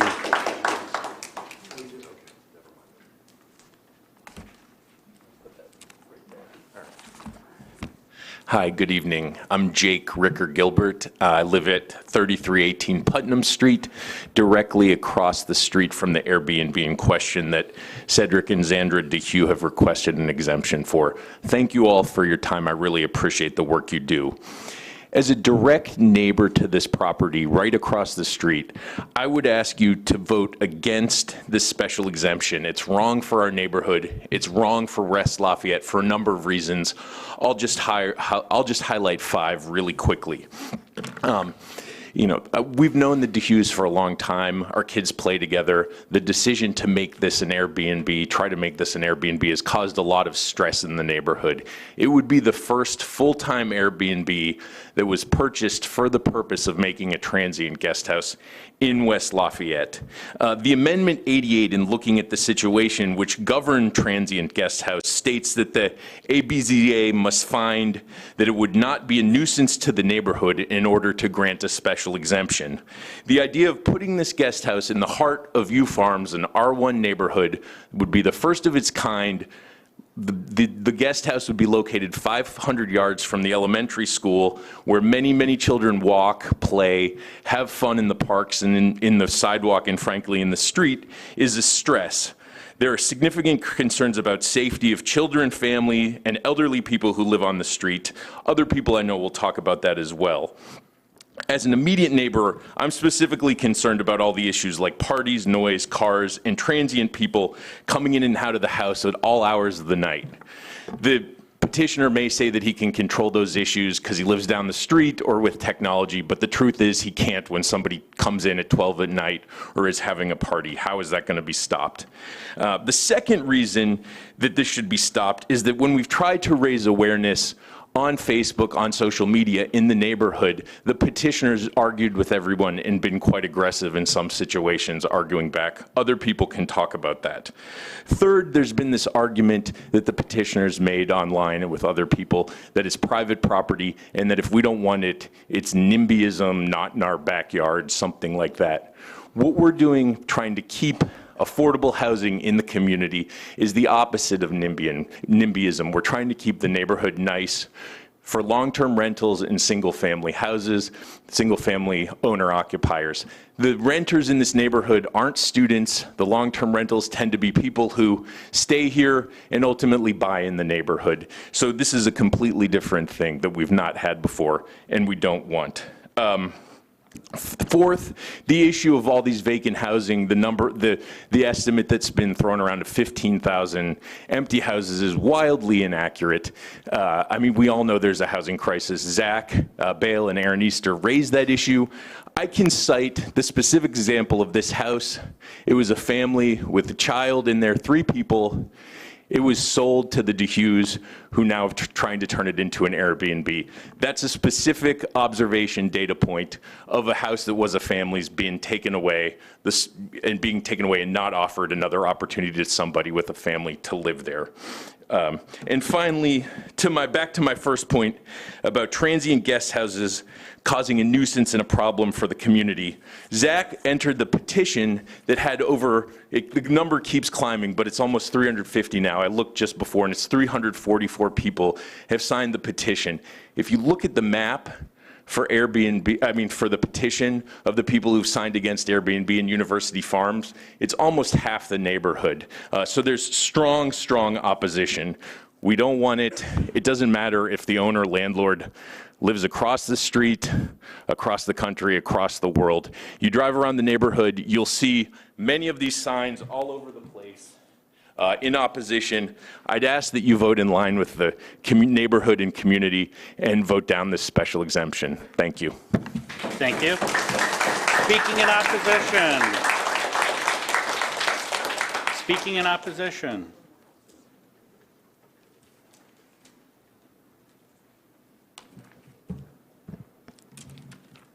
Good evening. My name is Li Yanyu, and I reside in 3210 Crawford Street, West Lafayette, in University Farm, which is just situated just right behind the 3315 Parnell Street. From my living room, I can just clearly see the 3315 Parnell Street house due to its very close distance. I'm against the short-term rental of the 3315 Parnell Street house. Back in July, Mr. Cedric DeHue had a conversation with me about his plan to purchase the house at 3315 Parnell Street. He initially expressed his desire to purchase the house in hopes of convincing his mother to just move there. As we spoke, I was under the impression that he just merely wanted to just rent out the house for several months until he just convinced his mother to move. But when I received his text, said he planned to just set up the house as a short-term rental, I still thought he just wanted to just rent out for someone for a few months until his mother agreed to the move. Because I have no idea what is the short-term rental at that time. I don't know, I have no idea of that at that time. Upon receiving the public hearing notification, I noticed that Mr. DeHue intends to convert this house into an Airbnb type. I heard about Airbnb, so I know what is Airbnb. That is a move that will just introduce more strangers into our neighborhood. Additionally, I discovered that he already managed the 2 other properties for the Airbnb short-term rentals. I must admit that I feel I was deceived, actually. I was deceived. His original intention seemed to be just solely to personal use, not for the commercial rental. Between July and September, there have enough time for him to cancel this purchase if he just intended to just purchase this house for his mother. So I don't understand why. I'm a father of 2 young daughters. One is 6, another is 9. They enjoy playing in the backyard. Their just safety is my utmost concern. In Mr. DeHu's letter, he mentioned that his family and kids would benefit from the Airbnb short-term rental. Unfortunately for me, I can only foresee the devaluation of my property and my daughter play in view of an ever-changing occupants. As a parent, I do not want my daughter to encounter different strangers every day. Therefore, I implore you, just do not approve this short-term rental. The fact that Mr. DeHu misled his neighbors about the true purpose of the property from the beginning, making me never question the extent of his honesty. I have a hard time trusting his words, and I'm definitely wondering how many other undisclosed aspects of his plan may exist. Thank you. Thank you. Speaking in opposition.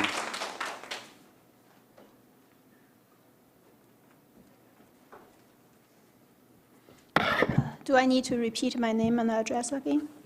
Go ahead, please. Okay. Yes. My name is Yue Ying. I live on 755 Noble Court, West Lafayette. It's on your farm. And as I said earlier, the statement I made earlier actually is applied to this one as well. And so, but I just want to add a little bit more. And first, and if the other property near Purdue has any tiny, teeny reason for converting it to an Airbnb, this one has no reason at all to convert to Airbnb. Because your farm is the most popular neighborhood in West Lafayette School District. Many families are trying very hard to buy a house on your farm. The houses and the neighborhood are just perfect for families with school-age children. Many people may know, whenever a house on your farm is on the market, it will be gone soon with multiple competing offers. Why do you want to convert a house in such a desirable neighborhood to an Airbnb? It doesn't make sense. In addition, and the owner said there are 1,500 vacant homes in West Lafayette, if I didn't hear it wrong. I wonder where you got that data. Given the shortage, the housing shortage in West Lafayette, the number cannot be true. How many homeowners in West Lafayette can afford to keep their house vacant at the same time pay the mortgage and the high tax? I feel it's a lie. So you said when grandparents visit you, they need to stay in that house, then why don't you just let them stay with you? And we always have grandparents visiting us, so we always stay together and, as a family. In addition to my personal statement, I also like to share oops, sorry. Okay, yeah, the page was gone, sorry. Okay, I'll just temporarily stop here. May I say it again? When I found that page, it's really strange. I don't know where, it's just the other short story I want to share. Can I speak again, or I have to finish everything? Recognize means... Okay, thank you very much.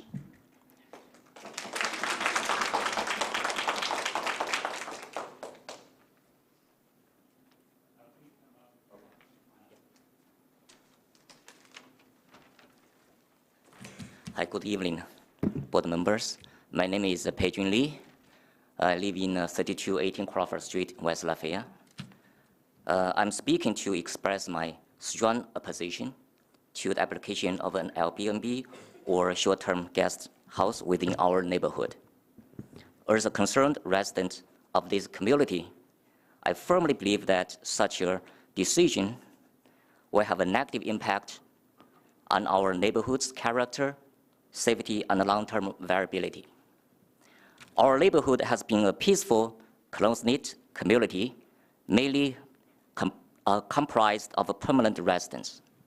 Over the years, we have cultivated a sense of belonging and friendship, and our neighborhood has been a desirable place for individuals seeking a permanent residence. However, the recent trend of property purchase for the sole purpose of turning them into Airbnb or short-term guest house is undermining the fabric of our community. Here are some of the key reasons why I oppose the proposed Airbnb or short-term guest house in our neighborhood. People has already addressed the issue. I will cycle and second them. First is concerned with affordable housing shortage. West Lafayette is currently experiencing a shortage of affordable housing, which is a critical issue for both permanent residents and the faculty and the staff of Purdue University.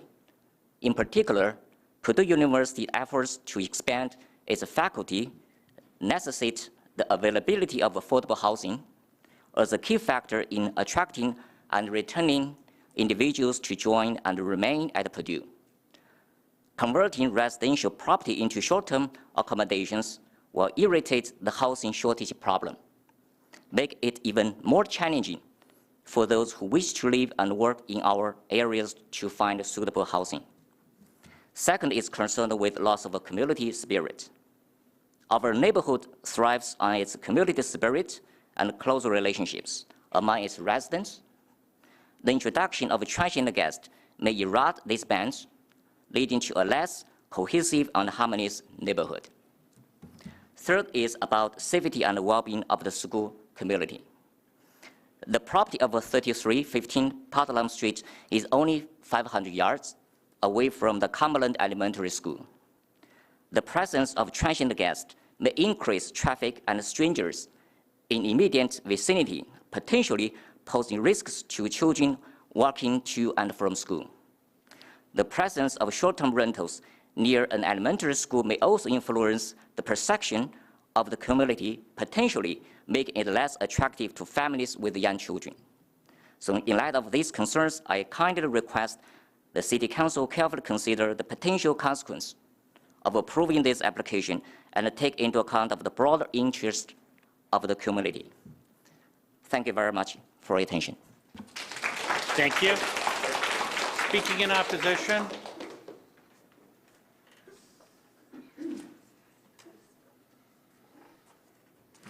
Zachary Bale, 124 Connolly Street. A lot of people want to move into New Chauncey too to go to West Lafayette schools. So, yeah, another petition, the 343 signatures, just so it's on the record in the minutes in this area. We, the undersigned, are opposed to allowing a transient guest house at the 3315 Putnam Street. We find the proposed special exception to deviate from existing zoning rules and allowing a transient guest house at the different locations in West Lafayette will materially and permanently injure the other property and uses in the same zoning district and vicinity, along with subverting the R1 purposes in the Unified Zoning Ordinance. Our request to deny the special exception is supported by the community's expressed concerns regarding traffic, safety, noise, lighting, and the current and future uses of R1 zone properties in the neighborhood. To prevent the erosion of our neighborhoods and maintain their integrity as long-term housing for individuals and families, voting against the special exception is reasonable and justified. Since it was brought up, again, I'll go into a little more detail what I had. The numbers that people are talking about are from the Census American Community Survey. It's a yearly survey that they do. It's about 3.5 million people in the United States, just to give you a perspective of how little are involved in it.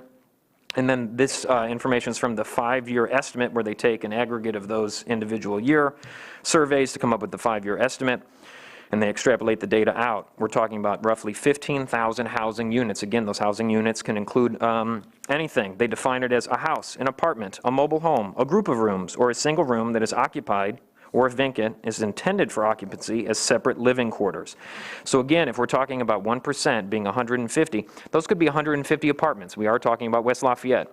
And as the APC well knows, they don't always get responses to the rental surveys, and so they have to extrapolate data themselves from HUD and I believe the USPS.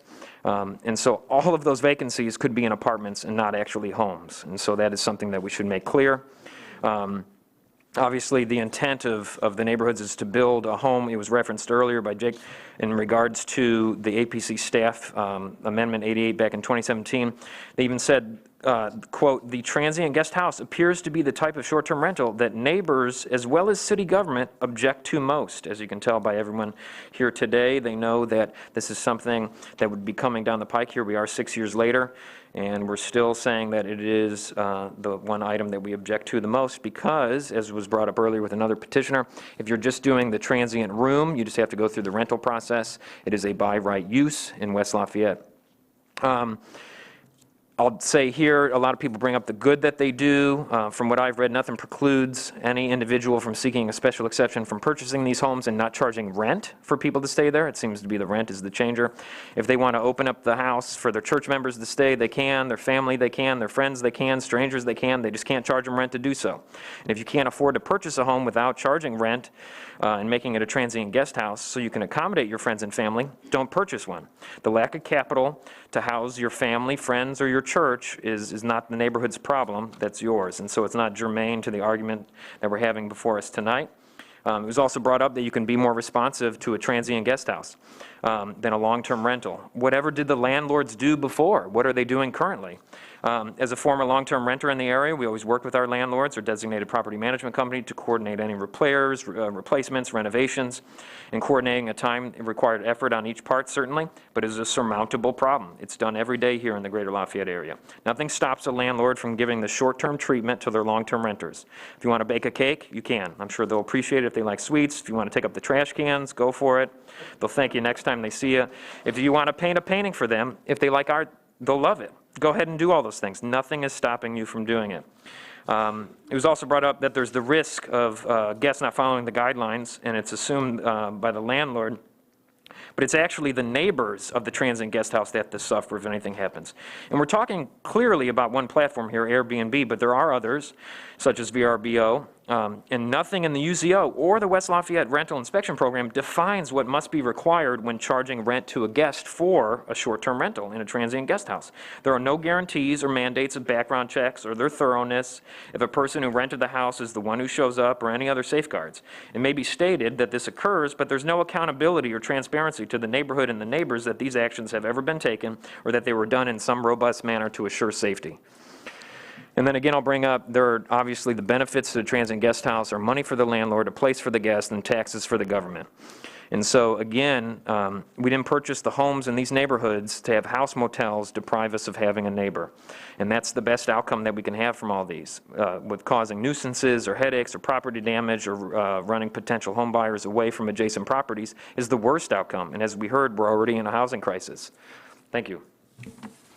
Thank you. Speaking in opposition.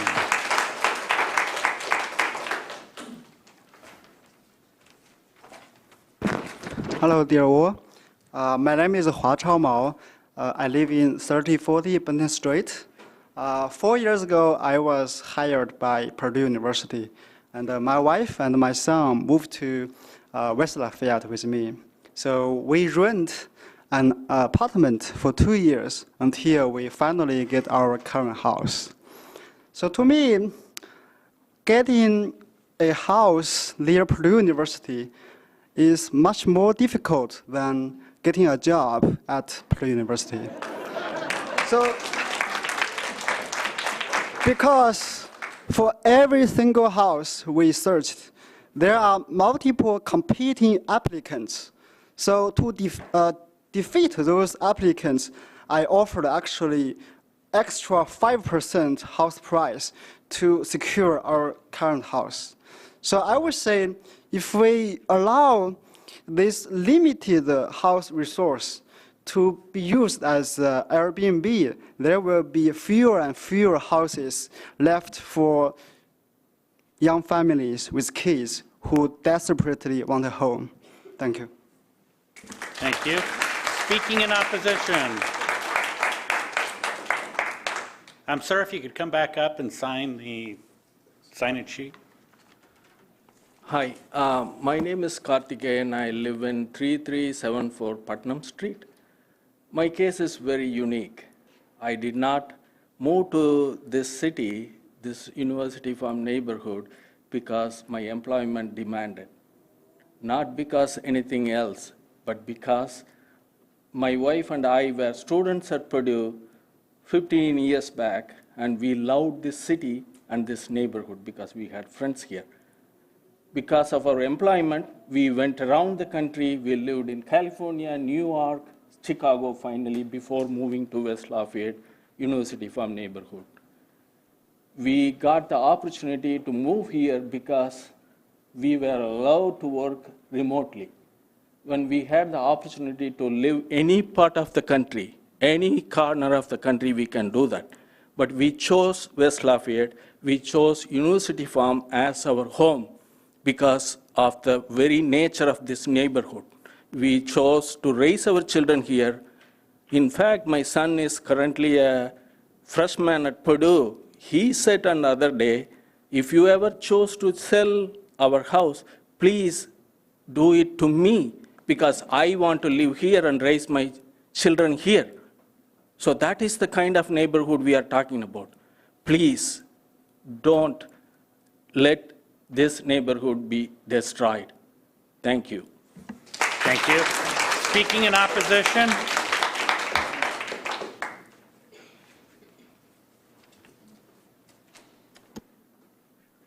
Hello, my name's Tim Worth. I'm from 730 Bexley Road in West Lafayette. Thank you very much. And everybody's made great arguments here, technically and from the heart, and this is really a human element. I had the blessing to move into the Hills and Dales neighborhood 4 years ago with school-age kids that could walk to school. The best part about where I live, as I moved from the south side, not very far from Mr. Novak, is quickly there was a trail across the street with a family of 4. And now my family of 4 became a family of 8, where these kids were interacting, and it was a neighborhood. Fast forward a couple years later, and there's no trail anymore. There's no trail because Mr. DeHue purchased that property and made it into a bed and breakfast.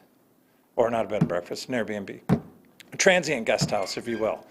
Another one of his businesses, not an R1 dwelling where a family would live, where anymore there's that human element of living in a neighborhood. I think it's sad. I also have learned a great deal today about what you do, about how recommendations are put forward. And what was interesting to me as I read this staff recommendation, it says, based on commitments. And when I see this, it says occupancy shall be limited to 6 people. Now, I can tell you and I can show you that that's not the case in Mr. DeHue's bed and breakfast Airbnb across from me. I could show you a video of 10 people out back partying at close to 10 o'clock at night, 4 cars in the driveway. It's not limited to 6 people. I'm not somebody that likes to peek over fences and take pictures, right? I've got a life, I've got a family, I've got work. But it's intellectually dishonest to think that these commitments that staff are recommending approval for are actually followed by any of these people that are running businesses to generate profit. These commitments are absolutely not worth the paper they're written on because that's not their intent. Their intent is to make money, and I can show you, in videos if you want to see it, just how real 10 people in the backyard partying it up on a football weekend happens. And finally, I think it's really important that if you could go back to one of the slides that showed where this Putnam house sits. It sits, and what struck me when I looked at this Putnam house was the far right corner, baseball. If you've ever been to that park in the summertime where the varsity West Lafayette baseball team's playing at Bob Friend Field, or you see at the same time all of these kids playing on the other diamonds, and you realize, wow, we're going to take a house that could have a young family where people could actually be enjoying and interacting with people or with kids and walk to school there. It's a fundamental flaw. It can't happen. And I really appreciate the fact that you've followed, what I think the human nature, the human element of what a neighborhood's all about in your votes tonight, and I would hope you would do the same on this one. Thank you. Thank you. Speaking in opposition.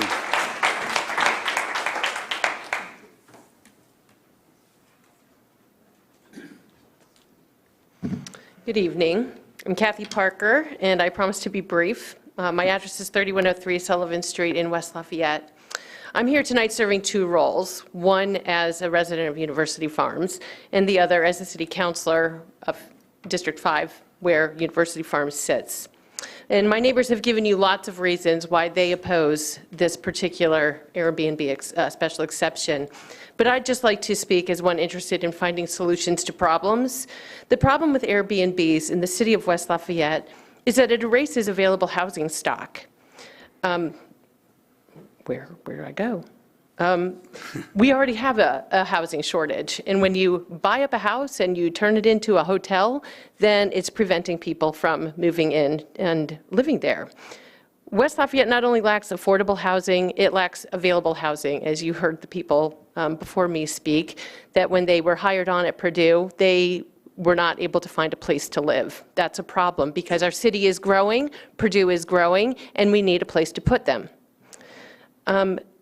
The bottom line is that buying up houses and turning them into hotels is harmful for the city of West Lafayette, and I ask you to oppose this special exception. Thanks for your time. Thank you. Speaking in opposition.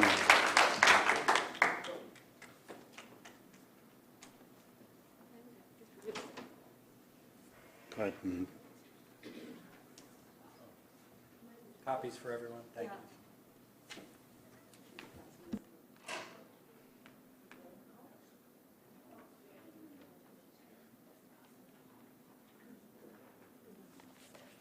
Good evening. My name is Jing Gao. I live at 771 Noble Court.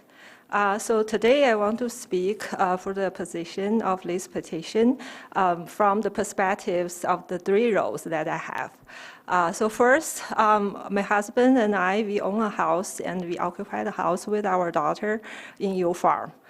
So I think many people have already spoke about their concerns, so we share the same concerns about the negative impact of Airbnb on our neighborhood, so I won't repeat that. I think the Mr. Dehu live in the same neighborhood on the same street. That doesn't make this case different from the others because people just have different standards, different views. Second, so my husband and I, we are also we also own several rental properties in our area. So all of them are long-term rental. So we found that the long-term rental market in our area is very good, very rewarding. So therefore, disproving this exception doesn't mean that they don't have other investment options. So the long-term rental market is very good. So there's no issue for good renters. They take good care of the houses, and then the rents keep going up. So I think they have that option for sure.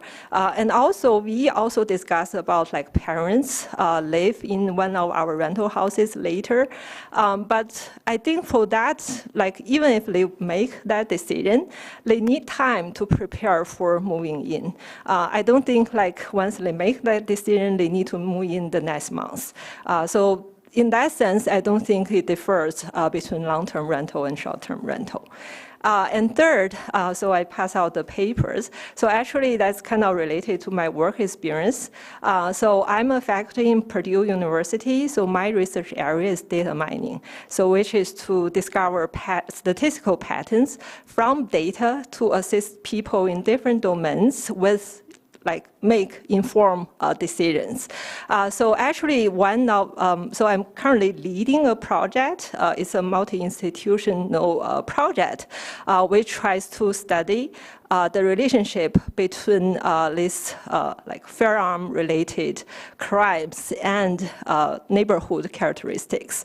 But that project is still ongoing. But having heard about this case, so one immediate reaction in me is that I just try to look for studies that study the relationship between these short-term rentals and crime rates. So I found this paper, so I've already passed it out. I actually have some, I have the electronic version, so if everyone is interested, I'd be happy to send that. So basically in this paper, it's clearly demonstrated that with this increase in these Airbnb listings, so people find that the more there is more violence in neighborhoods. So there are two mechanisms to explain this phenomena. So one common mechanism people would think about is that the crime is brought by the renter, the people, the guests.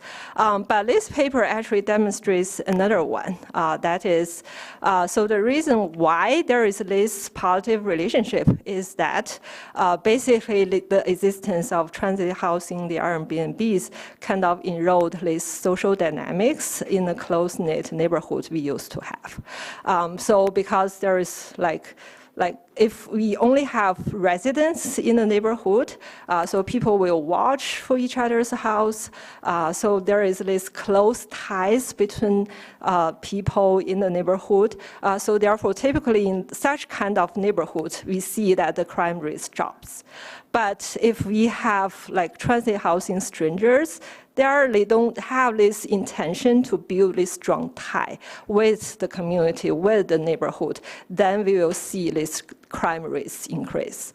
So that's the studies in this paper. And then for that reason, I think the long-term rental definitely differs from short-term rental because from my own experience and some stories I heard from the property managed companies, so many people who rent as this long-term renter, so they are actually residents of the neighborhood. They just make that decision because of some financial reasons.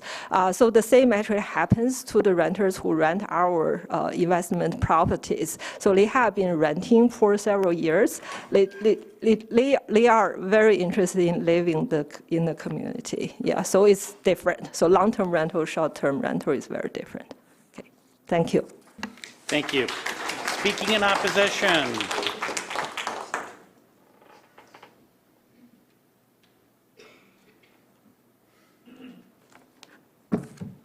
Hi, my name is Rain Gu. I live in 3116 Convent Street, West Lafayette. So I'm a couple houses away from the property. I would like to share a recent experience with you that underscore some important concerns I have regarding our community. So a few days ago, I engaged with the U Farm Facebook group. We have an internal neighborhood Facebook page. So I just shared the petition that my neighbors just mentioned. I shared the petition there. My intention is to express some concerns about the idea of this neighbor converting his property into short-term rental. Unfortunately, it seems that some members misunderstood my intention and believe it was my personal petition. So this misunderstanding led to an unsettling incident when someone posted something saying who I am, trying to dig out my personal information, asking if I am part of the community. And to make the matter worse, this individual concluded that with a chilling threat saying, now I know who you are and where you live. And almost the same time she deleted this message. I have a screenshot of part of this message, but I didn't really copy that sentence. But I'm pretty sure some other members saw that message too. So I want to take a moment to address a broader issue that this incident brings to light. Because platforms like Airbnb or Vrbo, which facilitate short-term rental, often do not conduct any background checks on their guests or the participants in the travel groups. So this means we will never know who they are. We will never know if they have criminal histories or if they are registered sex offenders. So when we argue it's safe to transfer residential properties into short-term rentals, I found myself questioning this perspective. So I simply sharing this petition, and it lead to a public thread, and how it can be safe, like we convert this, leading these strangers into our community. So I'm hoping this incident can help you guys understand how important it is to help this community to be safe. So thank you. Thank you. Please sign in. Speaking in opposition.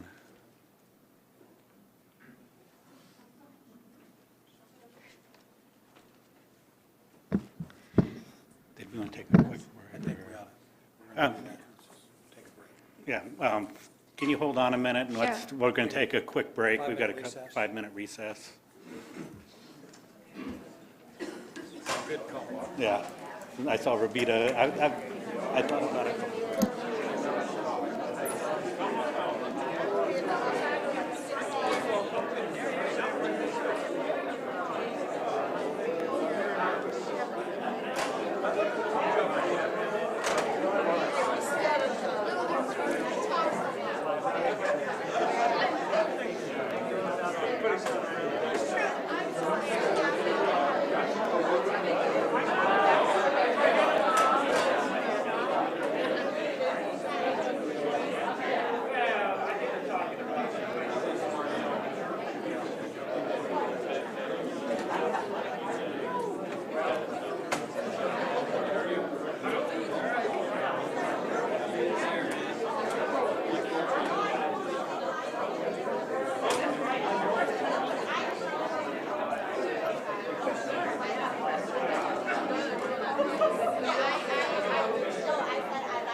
If we have about a minute before we're going to reconvene,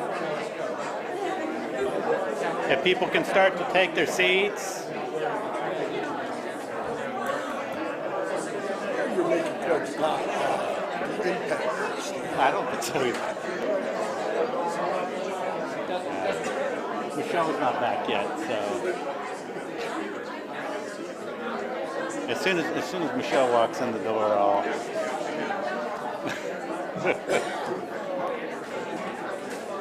There she is.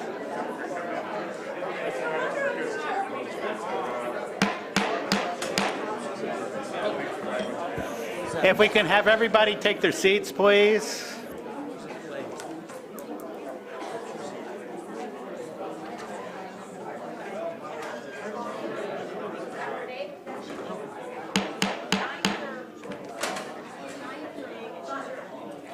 Yeah, she had started, so anybody had to Yeah. get them up there. We're gonna go ahead and continue our meeting. If you could please take your seats. Oh, there she is. Yeah. And if you'd like to please come up and thank you. No problem. Good evening, everyone. My name is Dianyun Zhang. I'm living in 3226 Crawford Street, so one block from the property that proposed to turn into Airbnb. So I think tonight we have lots of story about the concerns about safety, shortage of house crisis, and also in general the negative impact in our Purdue community. I would like to emphasize a few points. I joined Purdue in fall 2020, and time we moved to Purdue with our 2-month-old son. And when we are looking for the housing, I really echo my colleague. He is saying it's just so hard. I mean, we start from a rental apartment, and we are searching for a house for almost 2 years. And what really happened is something on the market, it will gone immediately. So you will imagine how hard that we just do a, just a show, I mean, there's just a show for the house, and we have to make the decision within hours, otherwise the property will be gone. So the most extreme case is we have to make decision within 1 hour when the first time we actually saw the house. And because we moved with our son, and it's also a life change for me, and I understand at the point I really looking towards a community or neighborhood that is family oriented. We are looking for the community or the neighborhood that is close to the school, have playground, and also safe. And when we eventually get a house in University Farm, my agent is also saying, like, I'm really happy for you because I know you have a really good neighbor. And it's also the chance, like, I can turn to my neighbor, ask for take care of our son for several hours. But this won't happen if your neighbor become a short-term rental or Airbnb house. And I also want to emphasize the growing of Purdue. I joined the School of Aeronautics Astronautics for 2020, and in the past 2 years, we actually hired more than 10 faculty members, staff, and lecturers, and we are still have close to 5 openings looking for faculty members and lecturers. And now to mention, the entire university is growing and have all this hiring process. And University Farm is always the first, the highest priority or the first choice, especially for us, for the faculty members and the staff, especially with the family has kids. I want to share that 2 years ago, we have a new hire in my department, and he entered with to living in Carmel, and he told me that it's just so hard to find a house in the school district, and he has 2 school-age kids, cannot wait several years to get a house, so he entered living in Carmel and commute every day, so this is really sad. I still remember a year ago, I get a chance to have a dinner with our then President-elect Meng Chang, and he actually very proud of our West Lafayette School District. And I believe President Meng Chang joined Purdue in 2017 as our Dean of College of Engineering, but he never actually lived in West Lafayette for that role. And actually he lives in the Indianapolis area.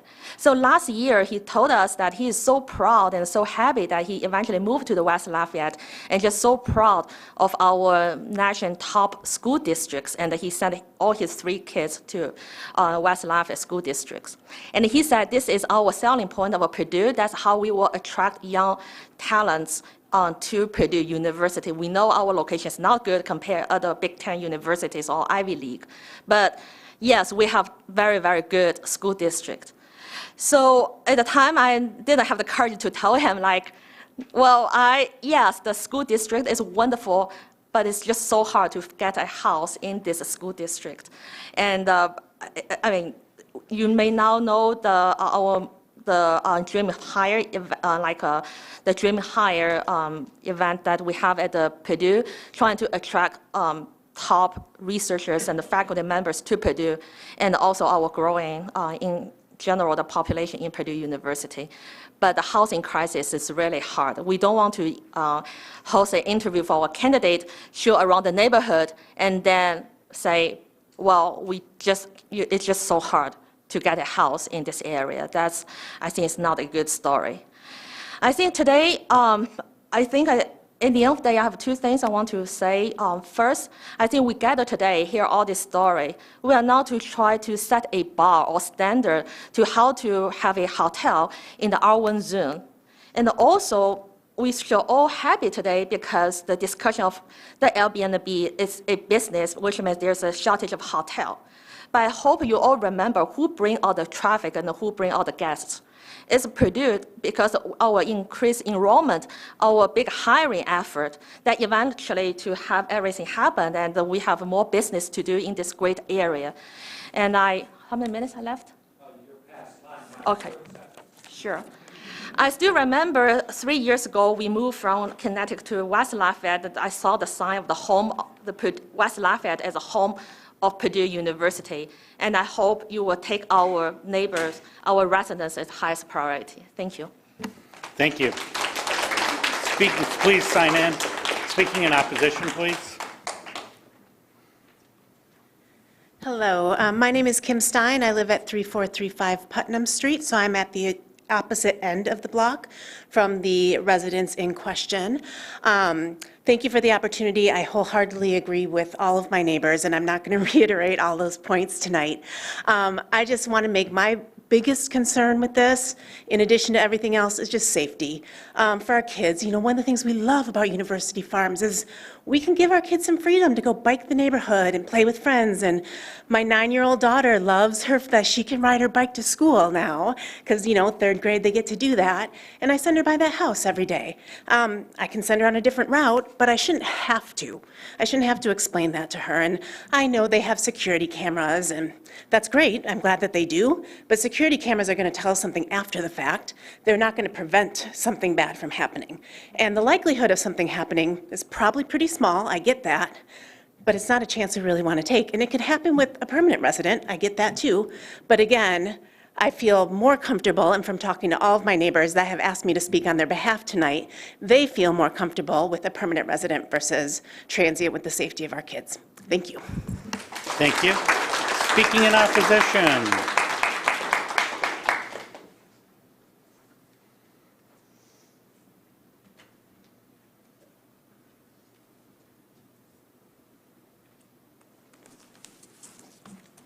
So I have some evidence to share as well.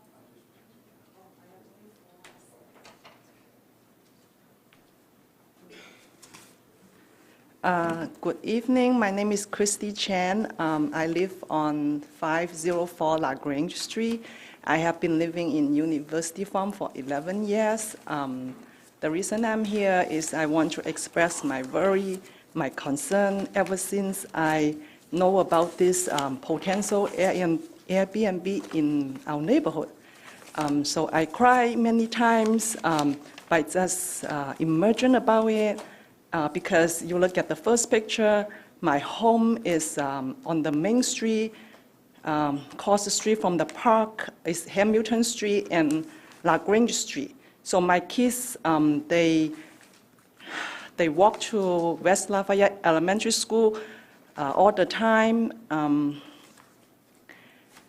And the first picture I mark a X. That is the elementary school. So I can imagine all the potential strangers. They will drive through Hamilton Street and LaGrange Street, and they must caused by my kids. And then my home is only like 2 blocks away from the potential Airbnb house, and there will be potential strangers. And then the second page is, the first picture is, those are my kids. They are 4-year-old and 5-year-olds. They are boys. They ride across the street almost every day. Some days they ride to the park by themselves.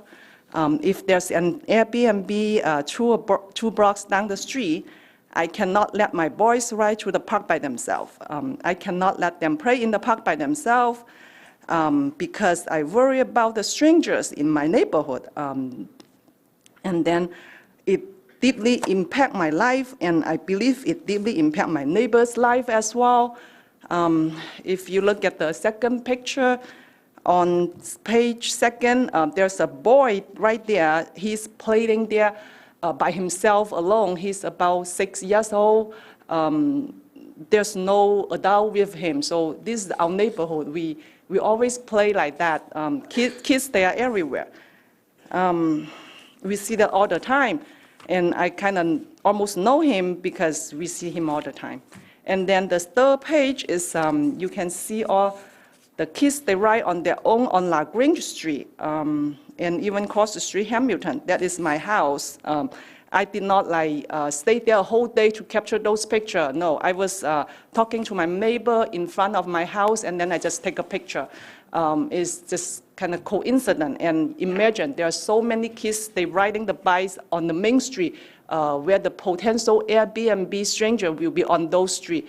And as a neighbor, as a residency in University Farm, I deeply agree and understand, and my neighbors will be mindful, drive slowly in my neighborhood, but I cannot believe or trust or the stranger will be drive as mindful as my neighbors. And so please consider my worry as a mom and as a neighbor in our neighborhood. One of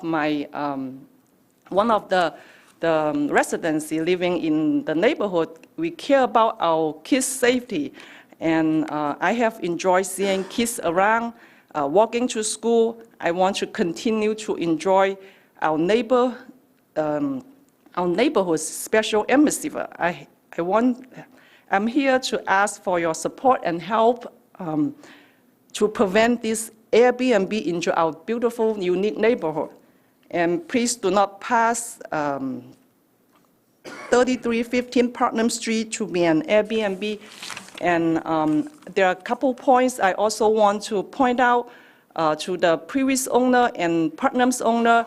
They doesn't understand, and they might have forgot.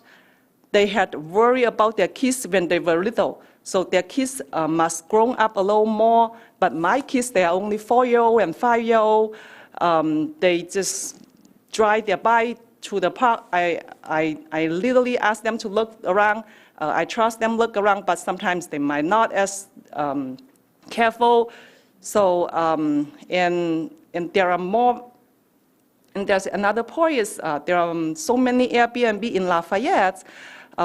If the family they want to visit their family in West Lafayette, they don't want to live in hotel. They can live in Airbnb in Lafayette. It's done. Oh, okay. All right, so thank you. No one wants to take this chance, accident chance. Thank you so much. Bye. Thank you. Speaking in opposition. Please sign in. Anyone else wishing to speak in opposition? Thank you for being here tonight. I just have a real quick thing to say. We live right next door. Oh, 3323 Putnam Street, Laurie Adams. Okay. We live right next door to the house, and the kitchen window of their house looks right into my family room. And in that house in 3315, there's only been 2 families that have lived there in the past 29 years. And we've been here for 29 years. That house, our house, and another one were the first 3 houses on Putnam Street. My kids grew up playing with the boys in the next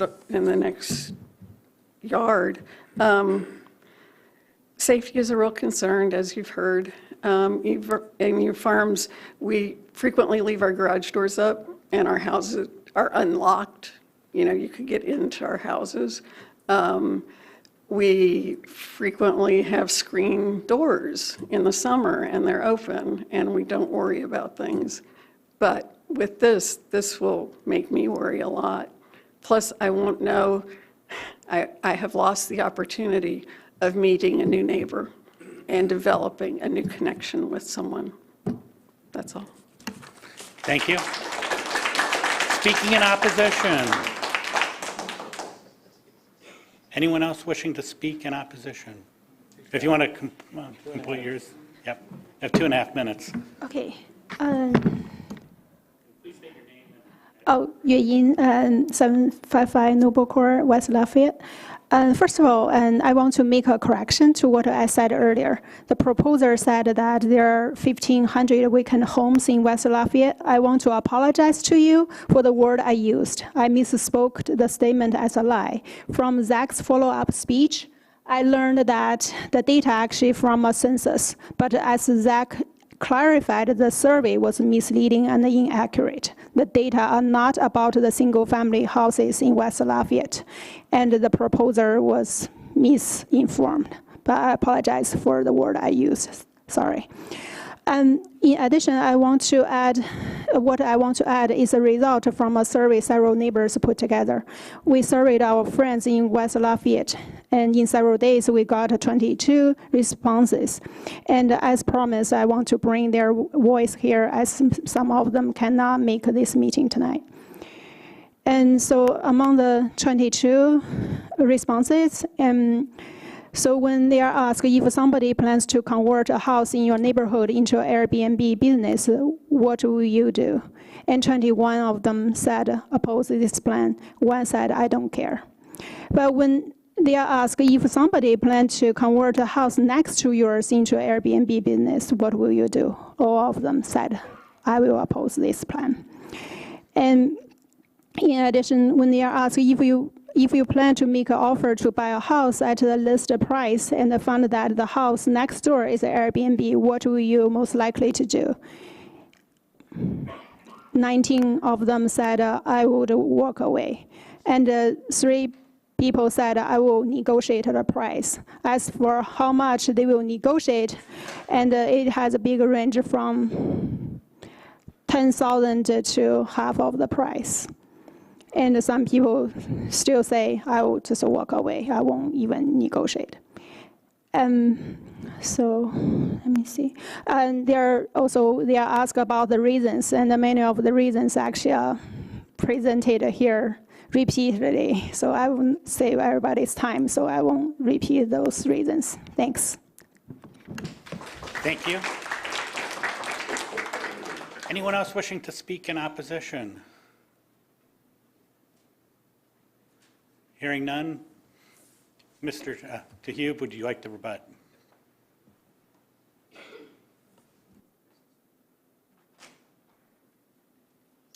As stated before, do I have to say my name again and everything? As stated before, we made our decision based on faith, family, and finances. We understand West Lafayette is a desirable place to live. Regarding Jake and I spoke for months about the challenges of finding a property that met my mother-in-law's requirements of a ranch, no basement, in University Farm. Jake responded, good luck. Regarding Leanne Yu, who is behind the house, our initial priority was to move my mother-in-law into the property.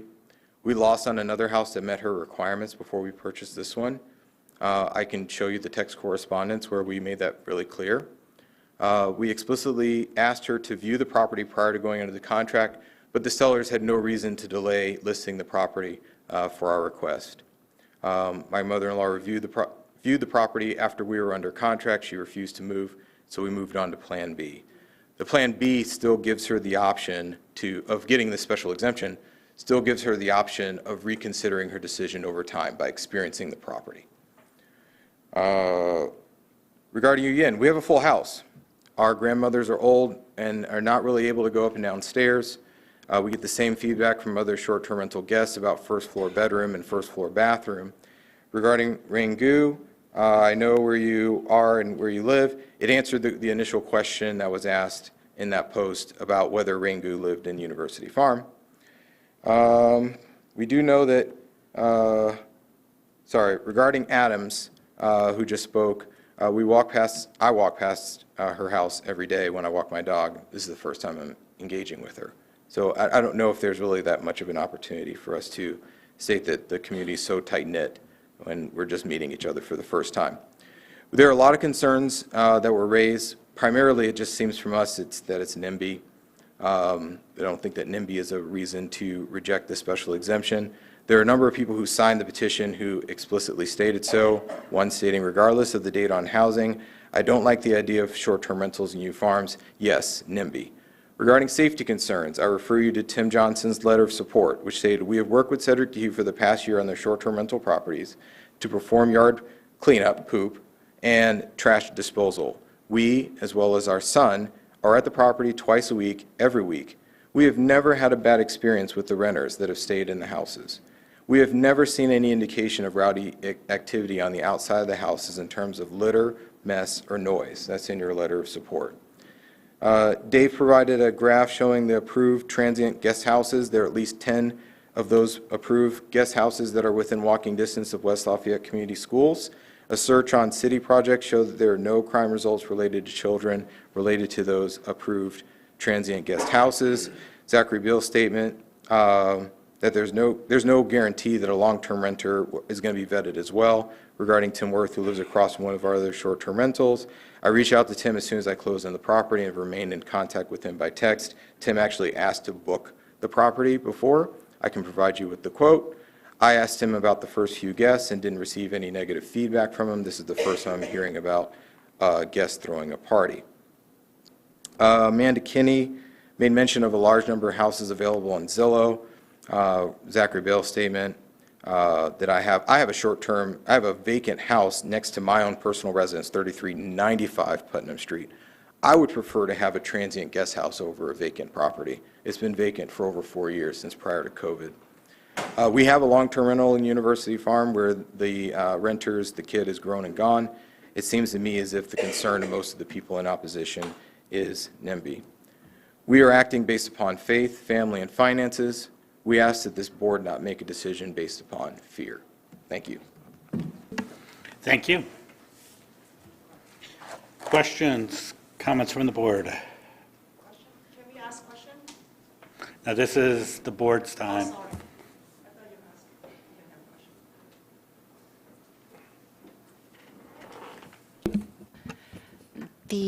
If there are none, we have a ballot. Oh, Steve, one moment. The petitioner did offer to add a commitment Okay. about termination for the special exception. He mentioned that in his initial statements here, if somebody wants to discuss that further, similar to what you did for the earlier petition with the ceasing the special exception upon their sale of the property. Okay. And just to verify that you did, I don't remember if you made that statement.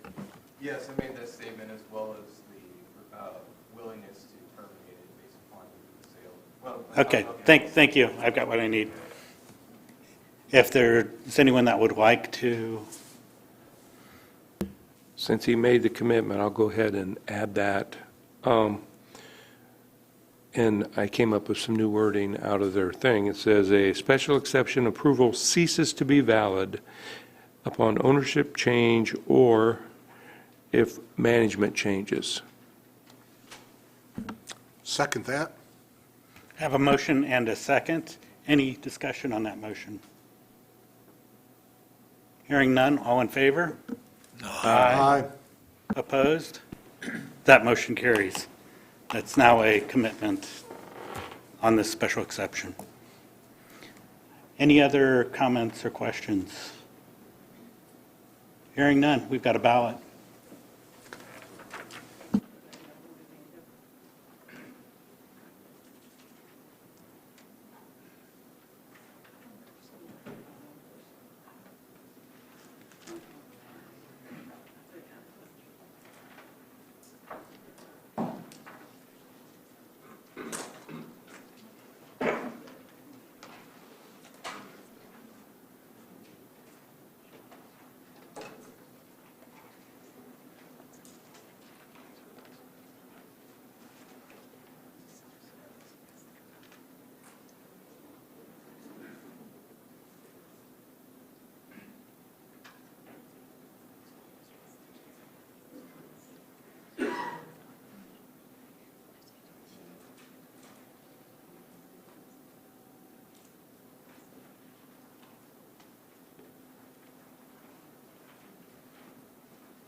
I have 7 ballots cast, 2 in favor and 5 against.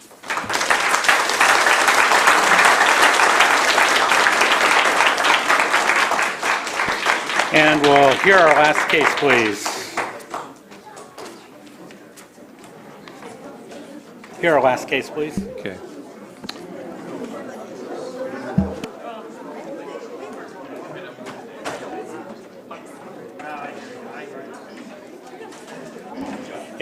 If you're leaving, please be quiet and go ahead and leave, and you can talk out in the hallways so we can continue our meeting.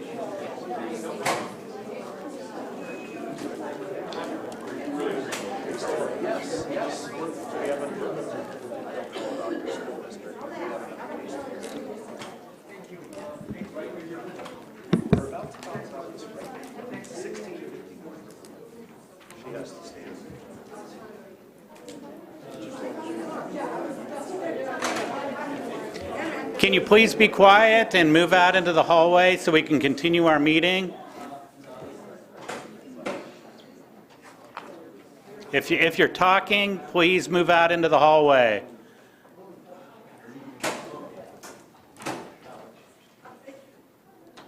Thank you.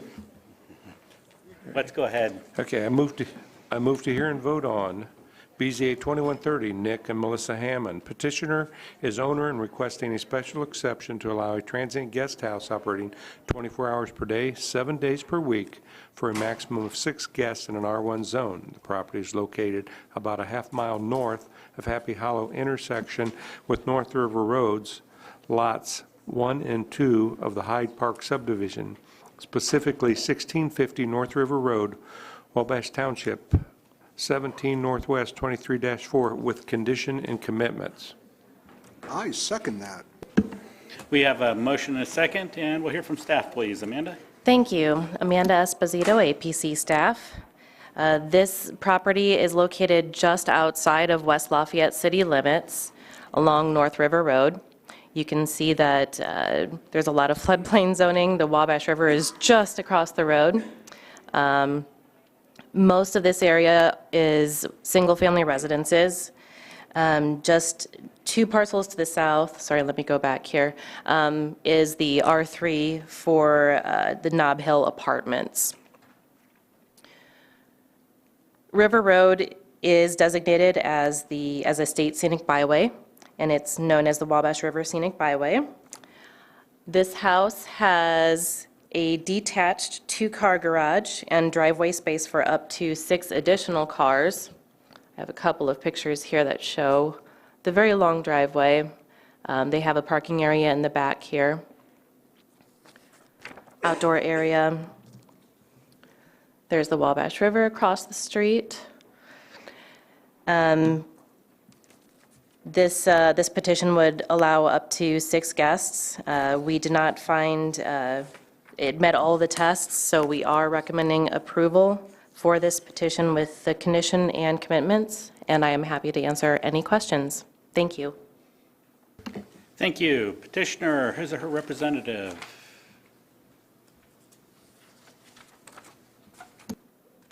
Good evening. Board members, thank you for taking the time to listen here. My name's Nick Hammond. I live at 5026 North, 150 West, West Lafayette. I'm applying for a special exception for a short-term rental at 1650 North River Road. My wife and I have been members of the West Lafayette and Tippecanoe County community for over 20 years. We've owned and operated a business in the community for the last 15. We've raised our daughter, who is a senior at Harrison High School, in this community. When the home at 1650 North River Road became available to us in May, we saw it as an opportunity to allow our daughter, who plans to attend Purdue in the fall, to stay in the area after college. In the meantime, the proximity of the home and Purdue University, West Lafayette, and Lafayette presents a unique opportunity to allow other professionals and visitors to the greater Lafayette area to stay in a beautifully new renovated home, enjoy lovely views of the Wabash River while visiting our community for short periods of time. After we purchased the home in May, we immediately began taking improvements. The picture we're looking at here, you couldn't even see the home when we bought it. The house was in a need of repairs way more than we thought. It appeared to have been sitting vacant for a while, but I don't believe that was the case. The yard was overgrown to a point where you couldn't see the home from the road or the end of the driveway. We have fully renovated the home, including new windows, doors, siding, and a lot of new interior updates to maintain the style of the 1940s river home. My entire family, including my daughter, has worked on this home, but we've invested a lot of time and money, energy into making this into a beautiful home for visitors and our daughter after college. We decided to pursue the short-term rental due to the greater oversight versus long-term rental. A short-term rental is easier to maintain, receives less wear and tear compared to a long-term rental. With short-term rental, it's easier to enforce these rules for the property, like maximum guest count, quiet hours, no parties, noise levels. The home does have cameras, and we installed noise meters to help monitor those things. I know someone also stated that there was some benches across the street. Those were left by the previous owner, which were removed the second week we bought the home. We also removed the fire pit across the street. And one of the reasons is it wasn't, we were having people just that, I think their neighbors or people who lived down the street, they were walking and they would go down and sit, which was fine, but I just felt like I didn't want to foster any issues across the street. So all those things have been removed. And we planted grass. We've had several neighbors stop by and tell us what a wonderful job we've done, and we have voiced what we were planning on doing. We've also learned that there's currently a short-term rental transient at BZA. It's at the BZA 2017, which was done in 2019 at 1700 North River Road, which is basically 2 doors down. As members of the West Lafayette community, we value the experiences this area has to offer and hope our home will allow visitors to appreciate the community as we do. Thank you. Thank you. Anyone wishing to speak in favor of the petition?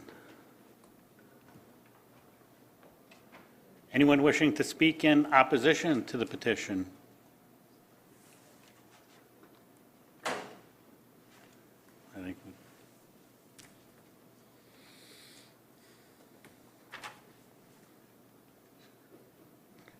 I don't know if you want to let him go first, since it took him a minute. Either way. No, please go ahead. Thank you.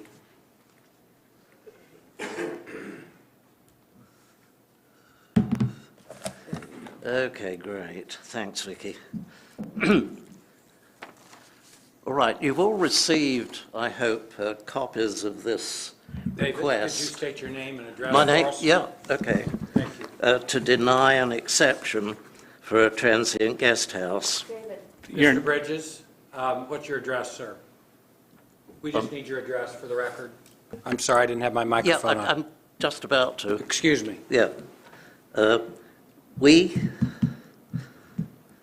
Vicky and I are the co-owners of 1612 North River Road, which is not shown on the map at all.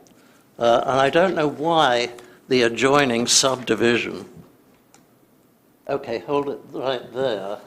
The adjoining subdivision is to the south of 1650 North River Road. Yeah. And that is part of West Lafayette. So we're looking at the boundary between West Lafayette and the county. The apartments which are mentioned and have made quite a big deal about actually lie further to the south on a steep incline. You really can't see them from our property at all. Okay, so it's not working. 1650 was specifically sold not very long ago, a month or two, I think, specifically sold for the purpose of developing this particular variety of Airbnb, or mini hotels, if you want to call them that.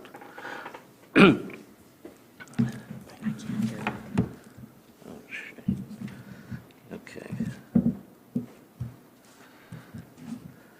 Running into technical difficulties. Okay, that'll work. And I'd like to draw your attention to something that Dave Bangert wrote on September the 28th, talking about the last meeting of this board, where he noticed that there is a growing pushback against these transient Airbnb-type rentals. And they were worried about issues concerning housing availability, schools, and so on.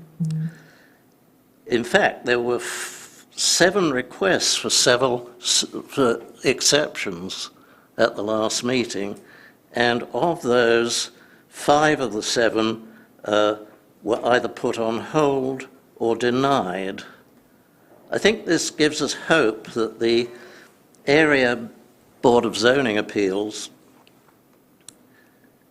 will be less permissive regarding requests that would lead to creeping commercialization of R1 neighborhoods in West Lafayette and its surroundings.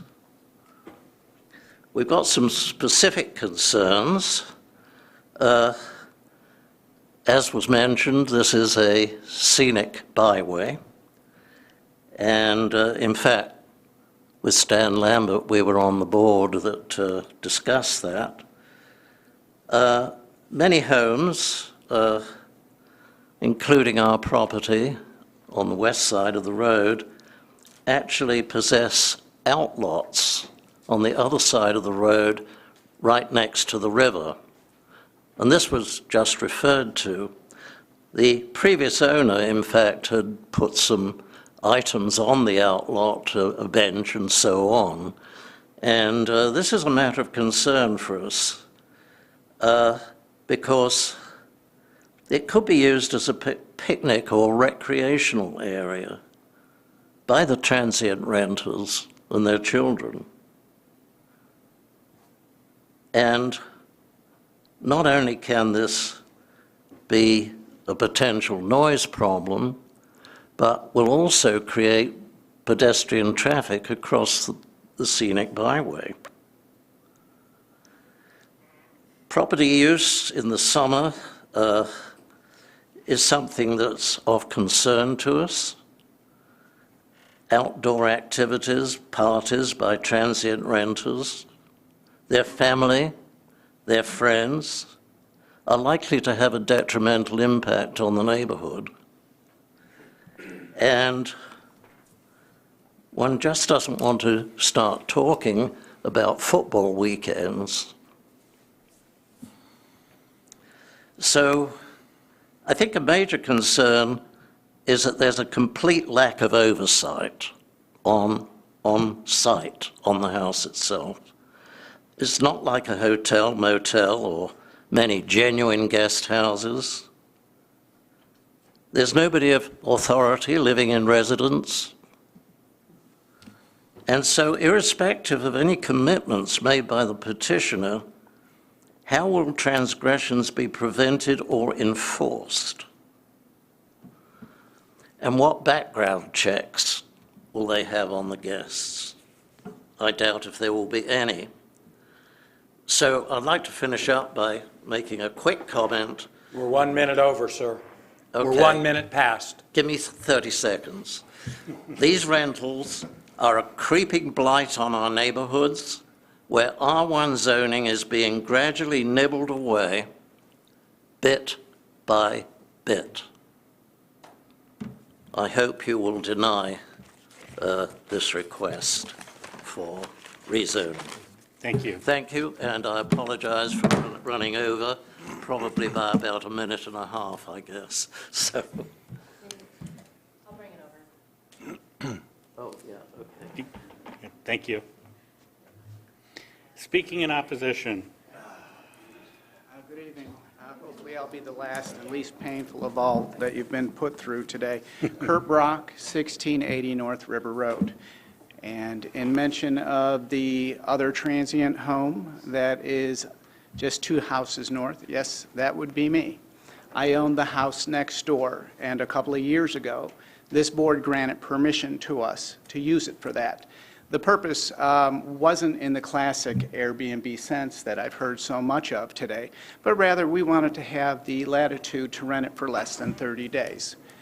Primarily, we rent it to people who are in need, like if somebody had a problem, fire in their home or whatever, they're referred to us. We don't use any commercial applications, no Airbnb, no VRBO. It is just us. We screen, and when somebody is in the house, we're in the house. It is a beautiful house that is a classic architecture up on the hill, as some of the board know. And our concerns with this residency is that we had hoped that we would get a neighbor. We're alone out on the river by ourselves. It is a very secluded area, as was noted. The proximity of the property, while it's well buffered on the north and on the west side, on the south and west side, on the north side, where our house is, it's less than 30 feet. And as we well learned from the construction, it was a very impactful experience. We didn't realize how well the sound traveled. And we have a concern, again, because this is our retirement home. We're retired. And having somebody who appears in vacation mode would make that life very disruptive for us. We noticed that in the application that they had shown some trees that were planted, but I presume those are to be planted because they're currently not in existence. But our primary concerns are all those dead horses here, and that is who's vetting, how are we ensuring that the safety is observed. As you can see, we have some elderly and very sparsely populated neighborhood. So we would appreciate having that taken into consideration as far as your either approval or denial of this. I'd prefer on the denial side. It is a beautiful house, and it was a nice job that they had done renovating it. However, we don't want to, again, take to chance. Perhaps we went overboard with our process for handling how we manage the transient rental. And I would hope that everybody would do it that way, but I realize that that's not the case.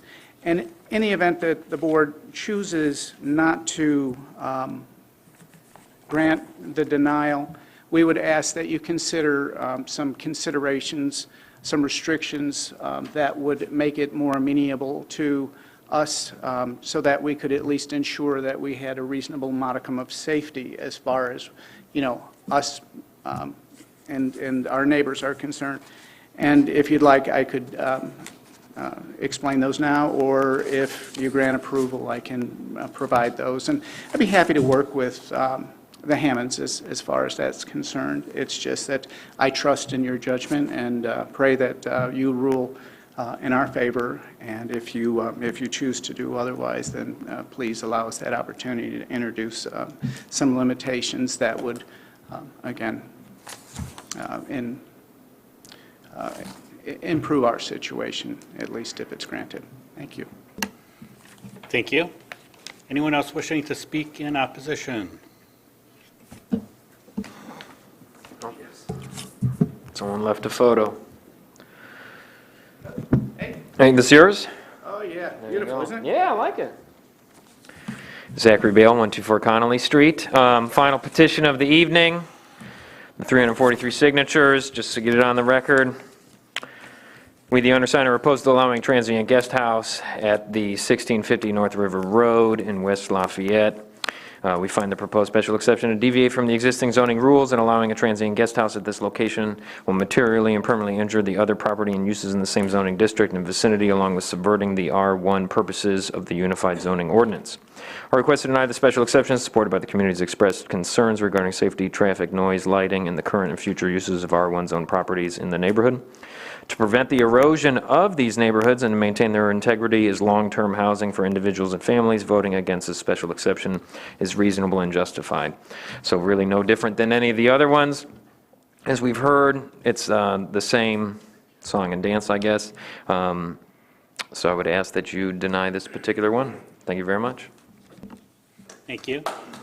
Speaking in opposition? Anyone else speaking in opposition? Mr. Hammond, you have an opportunity to rebut.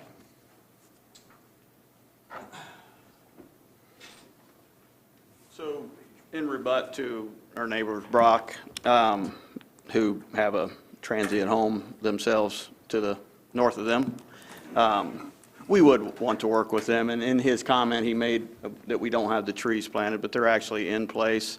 They have been for almost 6 days, and we've also chosen to add 2 more because it didn't close the gap, because we did want to respect their privacy. So we were actually adding 2 more that weren't on the site plan. I do understand the concerns that the gentleman made. We, again, removed that stuff from across the street. We actually view it as a safety concern, so we just didn't want to harbor people hanging out across the street.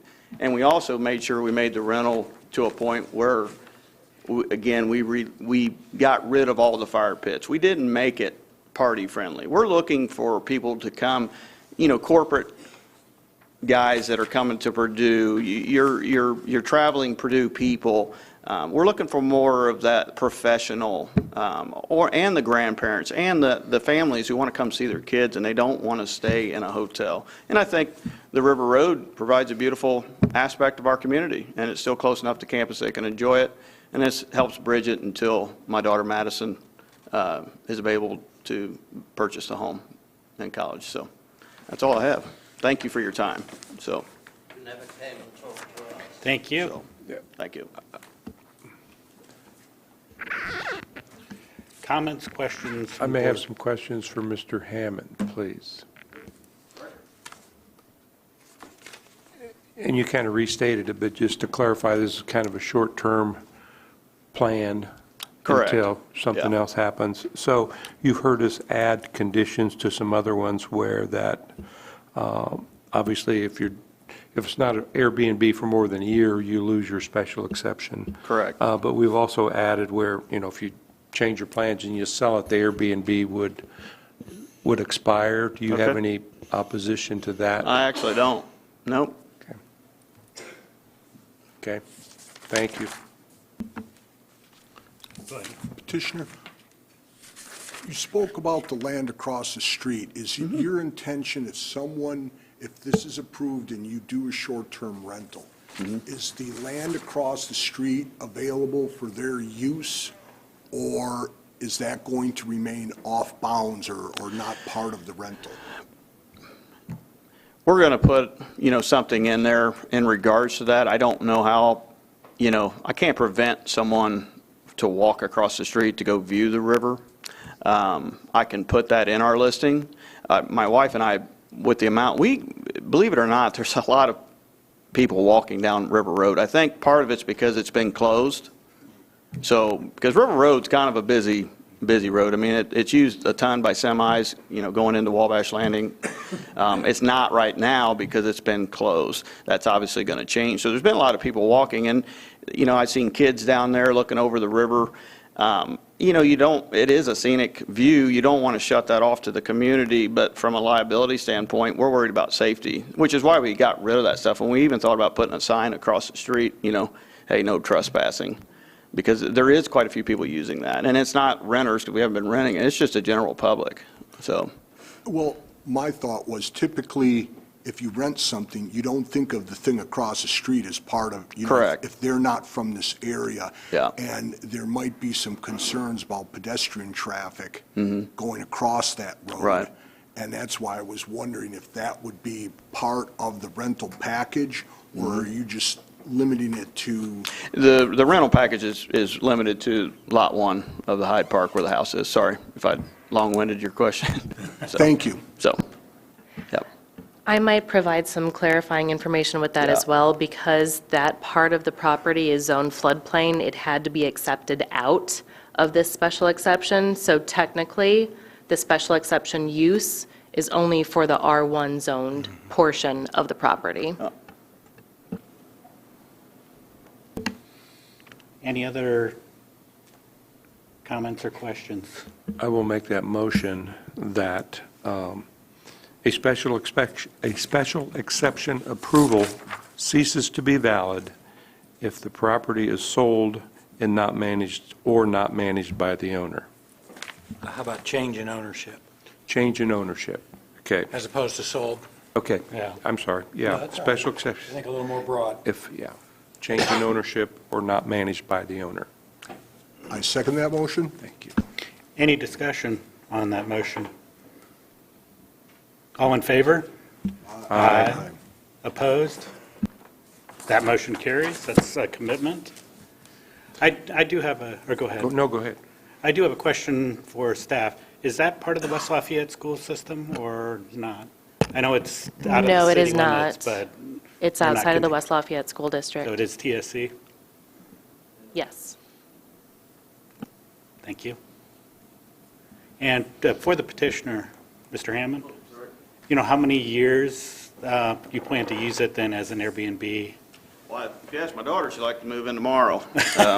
We'd like her to experience college, so we're going to make her live in a dorm for a year, and then I foresee it being shortly after that, so. So that's how many years? I'd say for at least a year. Oh, just at least a year? So Yeah, it's before not- she'd move in, yep, so. So it's really not that long? So I mean, it No, could be I don't- 2 or 3 years max? Correct, so. Thank you. Yep. Any other comments or questions? Gary? The only comment is that I think you already said that it's not in the city limits, it's not in West Lafayette School District, and some I support, some I don't support, but this is probably one I can support, just because it is kind of out and away, and even though intrusive to some, it's not intrusive to a large neighborhood. And it also sounds like it's plans to be temporary, but there's no condition on, as long as if it's under the same ownership and management, then it continues. But We didn't ask him, but my guess would be if that didn't happen, it might become a long-term rental. But that's, we'll see how, and if that happens, then the special exception also ceases if it goes to a long-term rental for more than a year. That's true. Any other questions? We have a ballot.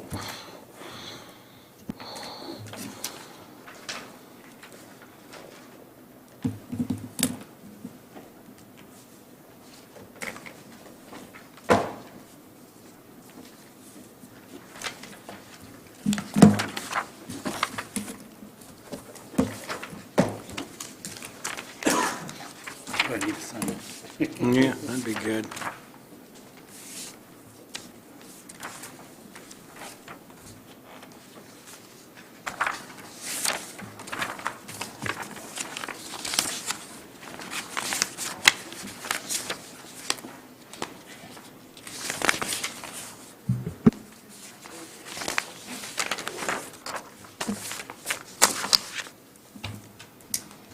7 ballots cast, 6 in favor, 1 against.